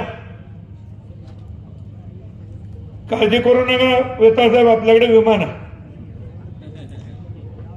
या ठिकाणी आमचं पॅनल कसपटा समान आहे. स्वराज्याची कसपट काडी ही माझं वैभव आहे. आणि सावकाराचं व्याजासकट पैसे दिल्यानंतर शिवाजी महाराज सावकाराकडे गेले आणि माझी कसपटा समानची काडी स्वराज्याचं वैभव आहे, दौलत आहे, ती काडी सुद्धा नेली होती. त्यामुळे कसपटा समान असणारं पॅनल तुम्हाला आसमान दाखवल्याशिवाय राहणार नाही हा शब्द या ठिकाणी मी आपल्याला देतो. परत म्हणले मला बदनाम कराल तर सोडणार ना. 2009 पासून मी काम करतोय. 2007 साली या पालीमध्ये आलो. खर तर पाली खंडोबा हे माझं कुळदैवत आहे. दरवर्षी भंडारा खोबऱ्याला मी इथं असतो. हे कुळदैवत आहे माझं आणि कुळदैवताच्या साक्षीनं कधी कोण खोटं बोलत नाही. 2007 सालापासून फिरतोय. कराड उत्तरच्या प्रत्येक कार्यकर्त्याची सेवा केली, लोकांची सेवा केलेली. या पालीमध्ये सुद्धा आदरणीय जयकुमार गोरे भाऊंच्या माध्यमातून कोट्यावधी रुपयाचा निधी दिला. एक गाव सोडलेलं नाही. विधानसभेला सामोरं गेलो 2014ला. कोण आडवं आलं तुम्हाला माहित आहे? कोण हेकेखोर आहे तुम्हाला माहित आहे? 2019ला मला तिकीट मिळालं. अख्खी काँग्रेसचे कार्यकर्ते माझ्या पाठीमागे होते. कोण हेकेखोर आहे तुम्हाला माहित आहे? कोण आडगा आहे तुम्हाला माहित आहे? 2024ला सुद्धा आमचे नेते आदरणीय देवेंद्र फडणवीस साहेबांना मुख्यमंत्री करायचा निर्धार आमचे नेते जयकुमार गोरे भाऊंनी घेतला आणि म्हणून सांगितलं तर दादा देवेंद्र फडणवीस साहेबांना मुख्यमंत्री करायचं. या कराड उत्तरचे प्रश्न सोडवायचे, पिण्याच्या पाण्याचे प्रश्न सोडवायचे, रस्त्याचे प्रश्न सोडवायचे, शेतकऱ्यांचे प्रश्न सोडवायचे, शेती पाण्याचे प्रश्न सोडवायचे. आणि म्हणून या ठिकाणी आमदार आपल्याला बदलायचे. आम्ही सुद्धा लढत होतो. आम्ही सुद्धा, मी आहेत, रामकृष्ण वेताळ साहेब आहेत, आम्ही सुद्धा या उत्तर मधल्या सगळ्या गावात फिरलो. 1,000 कोटीचा निधी दिला. प्रत्येक गावात ह्याच धैर्यशील कदमानी विकास कामाचं बोर्ड लावलं, तुम्हाला सगळ्यांना बरोबर घेतलं, तुमचे फोटो टाकले, तुमचा कुठेही अपमान होऊन दिला नाही, बरोबर घेतलं. तुम्हाला पक्षानं तिकीट दिलं तर हाच धैर्यशील कदम रामकृष्ण वेताळना घेऊन तुम्ही आला का नाही आम्हाला माहित नाही, पण तुमच्या पावलाच्या पुढं पाऊल टाकून या ठिकाणी आम्ही होतो.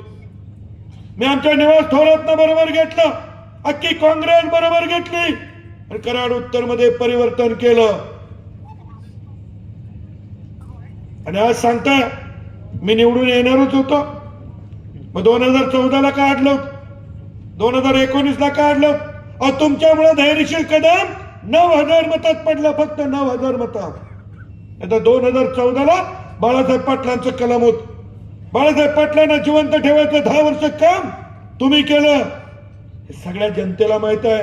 आणि धैर्यशील कदम कसा आहे खालपासून वरपर्यंत या अख्ख्या कराड उत्तरला माहित आहे.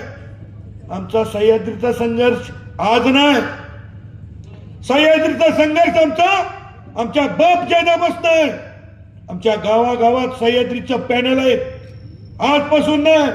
बाळासाहेब पाटील आमचे आमदार नव्हते त्यावेळेपासून आहे. त्यामुळे तुम्ही सह्याद्रीची कणव आणू नका.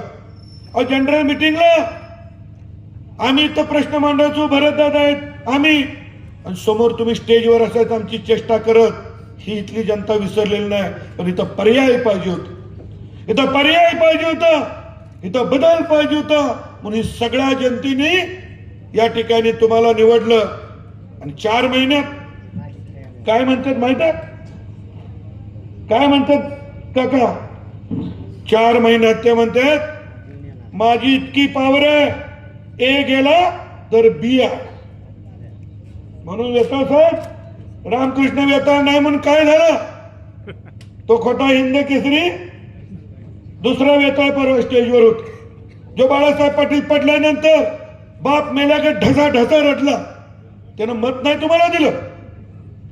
ते आमच्या वेताळ साहेबांच्या विरोधात तुम्ही उभं करताय. ही तुमची दानत, ही तुमची वृत्ती. या ठिकाणी खर तर हे यशवंतराव चव्हाण साहेबांचं एरिया, प्रीती संगमाचा एरिया, या ठिकाणी कृष्णामाईच्या काठी आपण राहतो. खंडोबाचा आपल्याला आशीर्वाद आहे. खर तर उच्च पदावर गेल्यानंतर नम्रता पाहिजे, बोलताना वागताना भान पाहिजे. तुम्ही ह्याला दाखवतो, त्याला दाखवतो, ह्याची जिरवतो, त्याला ठेवत नाही, सोडणार नाही, काही भाषा. आपण कुठल्या पदावर आहात, जरा नम्रता. अहो गर्व तर रावणाचा पण हरण झाला होता. रावण मोठा होता, रावणाला सुद्धा अहंकार होता, तो सुद्धा राहिला नाही.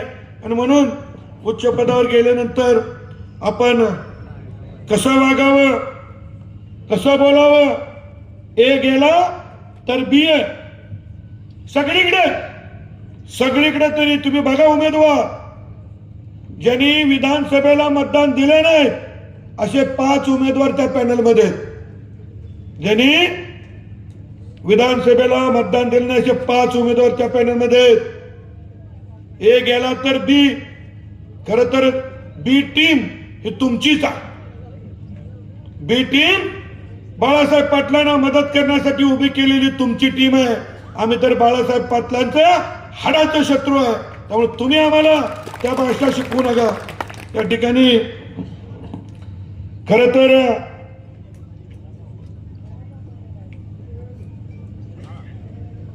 चार महिन्यामध्ये अनेक कार्यकर्त्यांना दम द्यायचा प्रयत्न, अनेक लोकांना भीती वाट, आणि हे काही वातावरण बरोबर नाही. मी खरं तर जास्त बोलणार नाही, कारण मला बाळासाहेब पाटलांनी एक प्रश्न विचारत, जाहीर विचारत की साहेब तुम्ही आमच्या सभासदांचं माफीनामा लिहून घे. तुमचे किती संचालक आहेत, आजी संचालक, माजी संचालक, त्यांनी सह्याद्रीला ऊस गाठला नाही, त्यांनी जरंडेश्वरला ऊस गाठला, त्यांनी जयवंत शुगरला ऊस गाठला. ते तुमच्या मांडीला मांडी लावणार. का हो त्यांचे माफीनामा लावून घेतले नाहीत? मी नावं सुद्धा घेऊ शकतो, नावं सुद्धा आमच्या रहिमतपूर मधले आहेत. त्यांनी इकडे तिकडे ऊस गाठला, तुमच्यातले आहेत, कवठ्याचे आहेत, सगळ्यांनी ऊस गाठला, पण त्यांचे माफीनामा का नाही लिहून घेतले? एकाच न्याय एक, एकाच न्याय दुसरा. परवा एका गोष्टीवर बोललं पाहिजे. 2014च्या निवडणुकीमध्ये मला अपयश आलं आणि आपण वर्धनची निर्मिती केली. वर्धन कारखान्याला 8 वर्ष पूर्ण झाली. त्या कारखान्याच्या बद्दल सुद्धा या स्टेजवरनं बोललं गेलं. अरे नवीन कारखाना, तुम्ही 50 वर्षाच्या कारखान्यावर स्पर्धा करता. गेल्या वर्षी वर्धननं दर किती दिलाय माहित आहे का? सगळ्यांना मी ठसून सांगतो, सह्याद्री कारखान्याचा गेल्या वर्षीचा दर आहे 3100 रुपये आणि वर्धन कारखान्याचा दर आहे 3111 रुपये. आमचे नेते सुरेश पाटील तात्या, त्यांनी पण काल टीका केली. अरे तात्या, कधी तर त्या वर्धन कारखान्यावर एखादा वडापाव तरी मिळाला असेल, चहा तरी मिळाला असेल. तात्या, एवढं वाईट बोलायचं नसतं. माझ्याबद्दल बोला पण कारखान्याबद्दल नाही.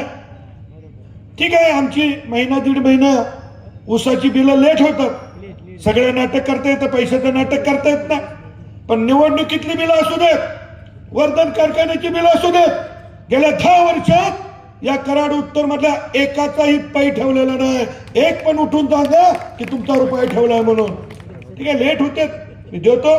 माझे शेतकरी आहेत, माझ्याकडे येतात, माझं ऐकतात. तुम्ही कशाला हो जळताय?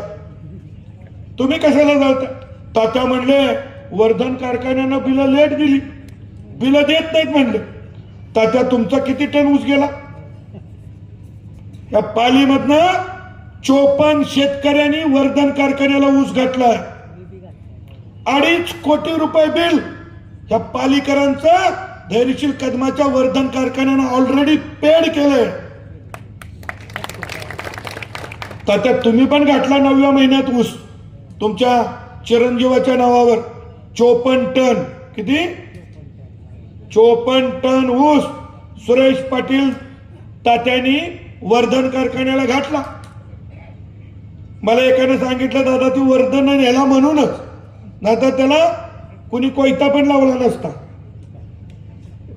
तात्याने विचारा बघ, पालीच्या खंडोबाला हात मारून तुम्हाला बिल मिळालं का नाही मिळालं? 9व्या महिन्यातलं बिल त्यांना पोच झालं. तात्याही बोलणं बरं आहे? तात्याही बोलणं बरं आहे का? तात्या जरा बारीक आवाजात बोलतो की बाईचा वगैरे आवाज काढतात, पण हे बरं आहे. आपण काय बोलतोय, कसं बोलतोय? अरे बाळासाहेब पाटलांना घरी घालवायसाठी आम्ही लढा उभा केला. 2007 सालापासून लढतोय, आज नाही. ते आमचं स्वप्न साकार झालं आणि तुम्हाला निवडून दिलं. पण खंत वाटते हो, इतकं लबाड तुम्ही बोलाल, इतकी महत्वाकांक्षी असाल, इतकी राक्षसी प्रवृत्ती असाल, हे कधी वाटलं नाही हो, कधी वाटलं नाही. मनाला यातना होते. मला म्हणले सेटलमेंट या तुमच्या पोराबाळांना घेऊन या पालीच्या खंडोब्याच्या पिंडीवर हात मारा, नाहीतर धैर्यशील कदम स्वतःच्या पोटच्या गोळ्याला घेऊन तिथं येईल आणि तुमच्या मेंद्यात, चहात किंवा डिझेल मध्ये जर मेंदा असला ना तर पालीचा खंडोबा माझं वाटोळं करत. त्याग केलाय, समर्पण केलंय. वाईट वाटते आम्हाला, दमाच्या भाषा करतात, संपून टाकायच्या भाषा कर. अरे भले भले लागले नादाला, भले भले लागले नादाला आम्हाला संपवायला. आम्ही सगळ्यांना पुरून उरलोय. ही कोण आहे? तुम्हाला काय वाटलं पद मिळालं की माणसं पदाच्या मागे येतात? अरे माणसांना प्रेम द्यावं लागतं, माणसाला फुलागत जपावं लागतं. माझ्या नेत्याने मला सांगितलं की धैर्यशील आयुष्यात ज्यानं कणभर उपकार केलाय त्याचा उपकार विसरू नकोस. जो कार्य करताय त्या कार्यकर्त्याला कधी संपवू नकोस. ज्यानं मनभर अपकार केलाय त्याला कधी ताप देऊ नको. ही माझी शिकवण आहे. ठीक आहे, मी सौम्य आहे. काही लोक माझ्याकडनं फायदा घेतात, माझ्याकडनं फायदा करून घेतात, मला सोडून जातात, मी काही बोलत नाही. मी एकच ध्यानात ठेवतो, ह्यानं कधीतरी मला एकदा मतदान दिलं. मी कधीच कोणाला वाईट म्हणत नाही. मला खरं तर खूप बोलण्यासारखं आहे, परंतु या ठिकाणी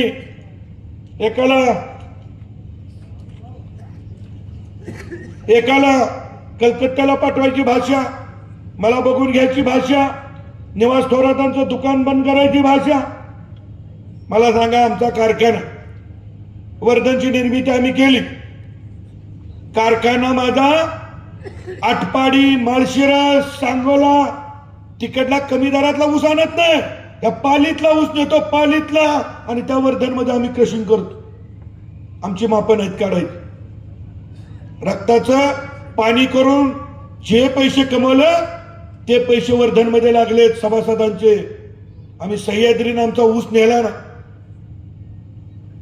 आमचा अमिताई तासोड्यात त्याच्या कार्यकर्त्याचा ऊस जळला तासोड्यामध्ये, 4 एकर ऊस जळला, नेला नाही सह्याद्रीनं. त्या ऊसाच्या पेऱ्यातनं असं खरं साखर गळत होती, थेंब थेंब काकवी गळत होती. कसा तरी आम्ही अतुल बाबांच्या पायाला हात लावून तो ऊस नेला, आणि त्याच्यानंतर वर्धनची निर्मिती झाली. वर्धनची निर्मिती स्वार्थातून नाही झाली, पैशासाठी नाही झाली. वर्धनची निर्मिती लोकांसाठी झालेली आहे, लोकांनी केलेली आहे. त्यामुळं कारखान्यावर कोणी बोलायचं नाही. आणि सह्याद्री तर आमचा कारखाना, आम्ही काय उचलवट आहे काय? सह्याद्रीचं घरात माझ्या जवळजवळ 30-35 शेअर्स आहेत. गोरेगाव वांगी माझं गाव, 250 सभासद आहेत. त्या काळातलं, आता नवीन सभासद नाही झालेलं, त्यावेळेपासून माझं वडील लढते. आम्ही सगळ्या कराड उत्तर मधल्या शेतकरी प्रतिष्ठानमध्ये काम करतोय. जनरल मिटिंगला प्रश्न विचारले, आज आलेलं नाही. तुमच्यासारखं सह्याद्री ताब्यात घ्यायसाठी आमचं स्वप्न पण नाही, आम्हाला स्वार्थ पण नाही. तुमचं काय, कशाच्या दृष्टीने या 2 पॅनलचे भाग केले, लोकांनी एक म्हणून तुम्हाला निवडून दिलं, पालक म्हणून निवडून दिलं. अरे पालकत्व करा. पालक होत असताना मनाला यातना करून दुसऱ्याला सुख द्यायचं असतं. तुम्ही दुसऱ्याला यातना करून स्वतः सुखी होता. काळ माफ करणार नाही, याद राखा, काळ माफ करणार नाही. मी फिरलोय, मी सगळ्या सभासदांशी बोललोय, सगळे सभासद कॉन्टॅक्ट मध्ये. कोपार्डे गटामधनं मी आज सांगतो, 1000 मताचं जर लीड घेतलं ना तर विषय बंद करा. कडेगावमधनं लीड मिळणार आहे, खटावमधनं लीड मिळणार आहे. आणि खरं दादानी सांगितलं कोरेगावचा विषय, तिथं सुद्धा आपण कमी पडणार नाही. पण खरं जी पॅनल उभं राहिलं का माहिती आहे? कधी प्रश्न पडतो, हे पॅनल उभं राहिलं खरं तर कराडकरांच्या स्वाभिमानासाठी. 23,000 सभासद आहेत कराडमध्ये, आणि कराडकरांचा स्वाभिमान कुणीतरी ऐऱ्यागैऱ्यानं डिवचायचा प्रयत्न केला. धैर्यशील कदम कधीच सह्याद्रीच्या निवडणुकीला तयार नव्हतं. या पालीमध्ये आम्हाला उमेदवार मिळत नाही का? तात्या 10 उमेदवार उभं करून दाखवतो, पण आम्ही त्या प्रवृत्तीचे नाहीये. आपल्याला बसायचं होतं, आपल्याला एक साथ पुढे जायचं होतं, आणि त्यासाठी तुम्ही पॅनलमध्ये दुभांगी केली. माझी इच्छा नव्हती कधी, परंतु ज्यावेळी माझा कराडमधला कार्यकर्त्याच्या डोळ्यातनं पाणी आलं, आमचे उमेदवार एक पण अर्ध माघार घ्यायला तयार नव्हता. प्रमोद गायकवाड उभं राहा. हे आमचे प्रमोद गायकवाड मसूर गटातनं लढते, उभा अर्ध काढणार नाही म्हणले. भरत दादा उभं राहा. हे भरत दादा लढणार, अर्ध काढणार नाही. खाली बघ. आमचे बाबुराव पवार हे अर्ध काढणार नाही म्हणून सांगितलं. ह्या सगळ्यांसाठी मी पाठीमागे आलो. आमच्या निवासचा अर्ज, अरे निवासनं 2300 लोकांना या ठिकाणी मदत केली, मताचा अधिकार दिला. त्या निवास थोराचा अर्ज बाद कर. बर, आम्ही समजू शकतो निवासचा अर्ज बाद दुसऱ्या कुणी केला असेल तर. 3 दिवस झालं कोर्टाचा, 4 वकील उभं करता निवासला या पॅनलचा प्रमुख म्हणून रद्द करेल. आणि म्हणून मी रामकृष्ण वेताळ आणि आम्ही भूमिका घेतली की ठामपणे निवासच्या पाठीमागे उभं राहायचं. आम्हाला आशीर्वाद दिला आदरणीय भीमराव काका आणि संपत दादानी. आणि म्हणून या ठिकाणी हे पॅनल उभं राहिलं. पॅनल कुठल्या स्वार्थात उभं राहिलेलं नाही. मी उमेदवारांना विनंती करेन, तांबे गटातले आमचे संदीप पाटील पुढे या.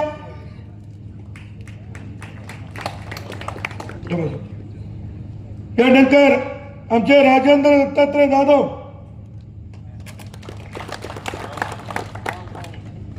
बोलतो 2 मिनिटात सगळ्यांची ओळख करून घेऊया. मी तुम्हाला विनंती करतो की आपलं चिन्ह विमान आहे. सगळ्या ठिकाणाहून आपल्याला भरघोस पाठिंबा मिळणार आहे आणि आपलं विमान निवडून येणार आहे. त्यासाठी एकच काम करायचंय. या ठिकाणी लय पैसेवाला गडी आहेत, कुठनं कमवलेत आपल्याला माहित नाही. पैशाच्या लय गडी बाता करते. आपलं गरीब पॅनल आहे. इथं बसलेल्या सगळ्यांनी खिशातलं 5-5, 10-10 रुपये घालायचं आणि ह्या पॅनलला निवडून आणायचं. हात वर करून सांगा, आणाल का निवडून? आणाल का निवडून? जय हिंद. 5 मिनिटात होत आहे. व्यक्ती ऊस उत्पादक सभासद गट क्रमांक 1 कराडमधून आपले उमेदवार आहेत पाटील संदीप यशवंत. तांबेगावचे सुपुत्र आहेत, उच्च शिक्षक आहेत. त्याचबरोबर तळबीड गटातील आपले उमेदवार आहेत तासवडे गावचे माजी सरपंच सन्मान्य राजेंद्र दत्तात्रय जाधव हे आपले उमेदवार आहेत. त्यांच्यासोबत आहेत तळबीड गटातून बाबूराव जगन्नाथ पवार शेठ, बेलोडे हवेली गावचे सुपुत्र आहेत. स्वतः कारखानदारीचा मोठा अनुभव आहे त्यांच्या पाठीशी. त्याचबरोबर उमरज गटातील आपले उमेदवार आहेत सहकार भूषण आणि पेरले गावचे सुपुत्र सन्मान्य जयसिंग महादेव चव्हाण काका, हे सुद्धा आपले पॅनलचे उमेदवार आहेत. त्याचबरोबर उमरज गटातून आपले दुसरे उमेदवार आहेत सन्मान्य अजित नाथाजीराव जाधव उर्फ मधुदादा, हे आपल्या पॅनलचे उमेदवार आहेत. या उमरज गटातील आपले तिसरे उमेदवार आहेत सन्मान्य युवराज संपतराव खांबे, पेरले गावचे सुपुत्र आहेत. आणि विशेषतः करून या सह्याद्रीच्या लढ्यात ठामपणे भूमिका निभावणारा कोपर्डे हवेली गट, या कोपर्डे हवेली गटातील आपले उमेदवार आहेत ज्येष्ठ नेते सन्मान्य चव्हाण भरत विठ्ठल दादा. भरत दादांच्यासाठी एकदा जोरदार टाळ्या होत्या. या शेतकऱ्यामुळे 14 कोटी रुपये सर्वसामान्य शेतकऱ्याला मिळालेले आहेत. वारंवार जनरल सभेत प्रश्न विचारणारे सभासद आहेत. त्याचबरोबर या गटातील आपले दुसरे उमेदवार आहेत करोडी गावचे सुपुत्र सन्मान्य पिसाळ दिनकर शंकर, हे आपले उमेदवार आहेत. त्याचबरोबर या पॅनेलचं दगदगतं नेतृत्व हे या गटातील तिसरे उमेदवार आहेत सन्मान्य निवास आत्माराम थोरात, हे कोपर्डे हवेली गटातील आपले उमेदवार आहेत. त्याचबरोबर या कारखाना कार्यक्षेत्रातील ऊस उत्पादक गट क्रमांक 5 मसूर गट, या गटातील आपले उमेदवार आहेत बेलवाडी कालगाव गावचे सुपुत्र युवा उद्योजक सन्मान्य प्रमोद भगवानराव गायकवाड, हे आपले उमेदवार आहेत. त्याचबरोबर मसूर नगरीचे सामाजिक कार्यकर्ते आणि प्रगतशील शेतकरी सन्मान्य उदय मानसिंगराव जगदाळे, हे आपल्या पॅनेलचे उमेदवार आहेत. आणि त्यांच्यासोबत आपल्यासोबत पुसेसावळीचे सुपुत्र आहेत सामाजिक कार्यकर्ते प्रगतशील शेतकरी कदम सुहास यादवराव, हे उमेदवार आहेत. व्यक्ती ऊस उत्पादक सभासद गट क्रमांक 6 वाटार किरोली, या गटातून आपले उमेदवार सन्मान्य भीमराव काका संपतदादा यांच्या विचाराचे आहेत सन्मान्य भोसले शंकर दत्तात्रय रहमतपूर नगरीचे सुपुत्र आहेत. त्याचबरोबर या गटातील आपले दुसरे उमेदवार आहेत वाटार किरोलीचे माजी उपसरपंच सन्मान्य शंकर पांडुरंग गायकवाड, ज्येष्ठ नेते, मी यांना विनंती करेन. त्याचबरोबर आपले अनुसूचित जाती जमातीचे उमेदवार आहेत तळबीड गावचे सामाजिक कार्यकर्ते सन्मान्य प्रकाश आबा वाघमारे, हे आपले उमेदवार आहेत. त्याचबरोबर महिला राखीव मतदारसंघातून हेळगाव पाडळी गावचे सामाजिक कार्यकर्ते प्रमोद जाधव सर यांच्या चुलती या ठिकाणी आपले उमेदवार आहेत जाधव सिंधुताई दादासो, मी विनंती करेन आपण समोर यावं. त्याचबरोबर दुसरे आपल्या महिला प्रतिनिधी आहेत वाघाव गावच्या आदर्श सरपंच सन्मान्य संग्रामबाबा पवार यांच्या मातोश्री सुवर्ण अधिकराव पवार, हे आपल्या उमेदवार आहेत. त्याचबरोबर इतर मागास प्रवर्गातून आपल्या पॅनेलचे अधिकृत उमेदवार आहेत सुपणे विभागातील सुपणे गावचे ग्रामपंचायत सदस्य सन्मान्य माळे अधिकराव पांडुरंग, हे आपले उमेदवार आहेत. त्याचबरोबर शेवटचा मतदारसंघ येतो याच्यातील विमुक्त जाती भटक्या जमाती प्रवर्ग, यातील उमेदवार आहेत आपले सरकर विठ्ठल भिकू, हे आपले उमेदवार आहेत या पॅनेलचे. यानंतर या पॅनेलच्या लोकसहभागातून आणि या चळवळीला मोठं करण्यासाठी या पॅनेलला खर्चासाठी युवा उद्योजक प्रमोद जाधव सर पाडळीकर यांच्याकडून आज 11,111 रुपयाचं या ठिकाणी मदत आणि देणगी मिळालेले. एकदा जोरदार टाळ्या होऊ द्या प्रमोद जाधवांच्यासाठी. यानंतर या आजच्या कार्यक्रमाचं आभार प्रदर्शन या पालेगावचे सुपुत्र आणि युवा उद्योजक सन्मान्य कुणाल शेठ काळभोर पाटील यांनी करावं अशी मी त्यांना विनंती करतो. या प्रचार सभेला सह्याद्रीच्या सभासदांची मोठी गर्दी पाहायला मिळाली. या सभेमध्ये विद्यमान चेअरमन बाळासाहेब पाटील यांच्या निष्क्रियतेचा पाढा वाचला. सह्याद्री वाचवण्याची भूमिका मांडली. अनेक वक्त्यांनी पॅनेल उभे करण्याचे कारणही स्पष्ट करत सभासदांना न्याय देण्याची आणि कारखाना शेतकऱ्यांच्या मालकीचा करण्याची भूमिका विशद केली. यावेळी सभासद शेतकऱ्यांची मोठी गर्दी पाहायला मिळाली. YZ इंडिया टीव्हीसाठी नितीन ढापरे, पाल, कराड. या बातमीपत्राचे प्रायोजक होते ग्राहकांच्या पसंतीस उतरलेले सोने व चांदींच्या दागिन्यांचे 3 मजली भव्य शोरूम कृष्ण कमल ज्वेलर्स. ही होती आजची महत्त्वाची बातमी. आपल्या परिसरातील ताज्या घडामोडी जाणून घेण्यासाठी आत्ताच आपण YZ इंडिया टीव्हीला सबस्क्राईब करा व नोटिफिकेशन बेलवर क्लिक करून आमच्या नवनवीन अपडेट मिळवा. नमस्कार.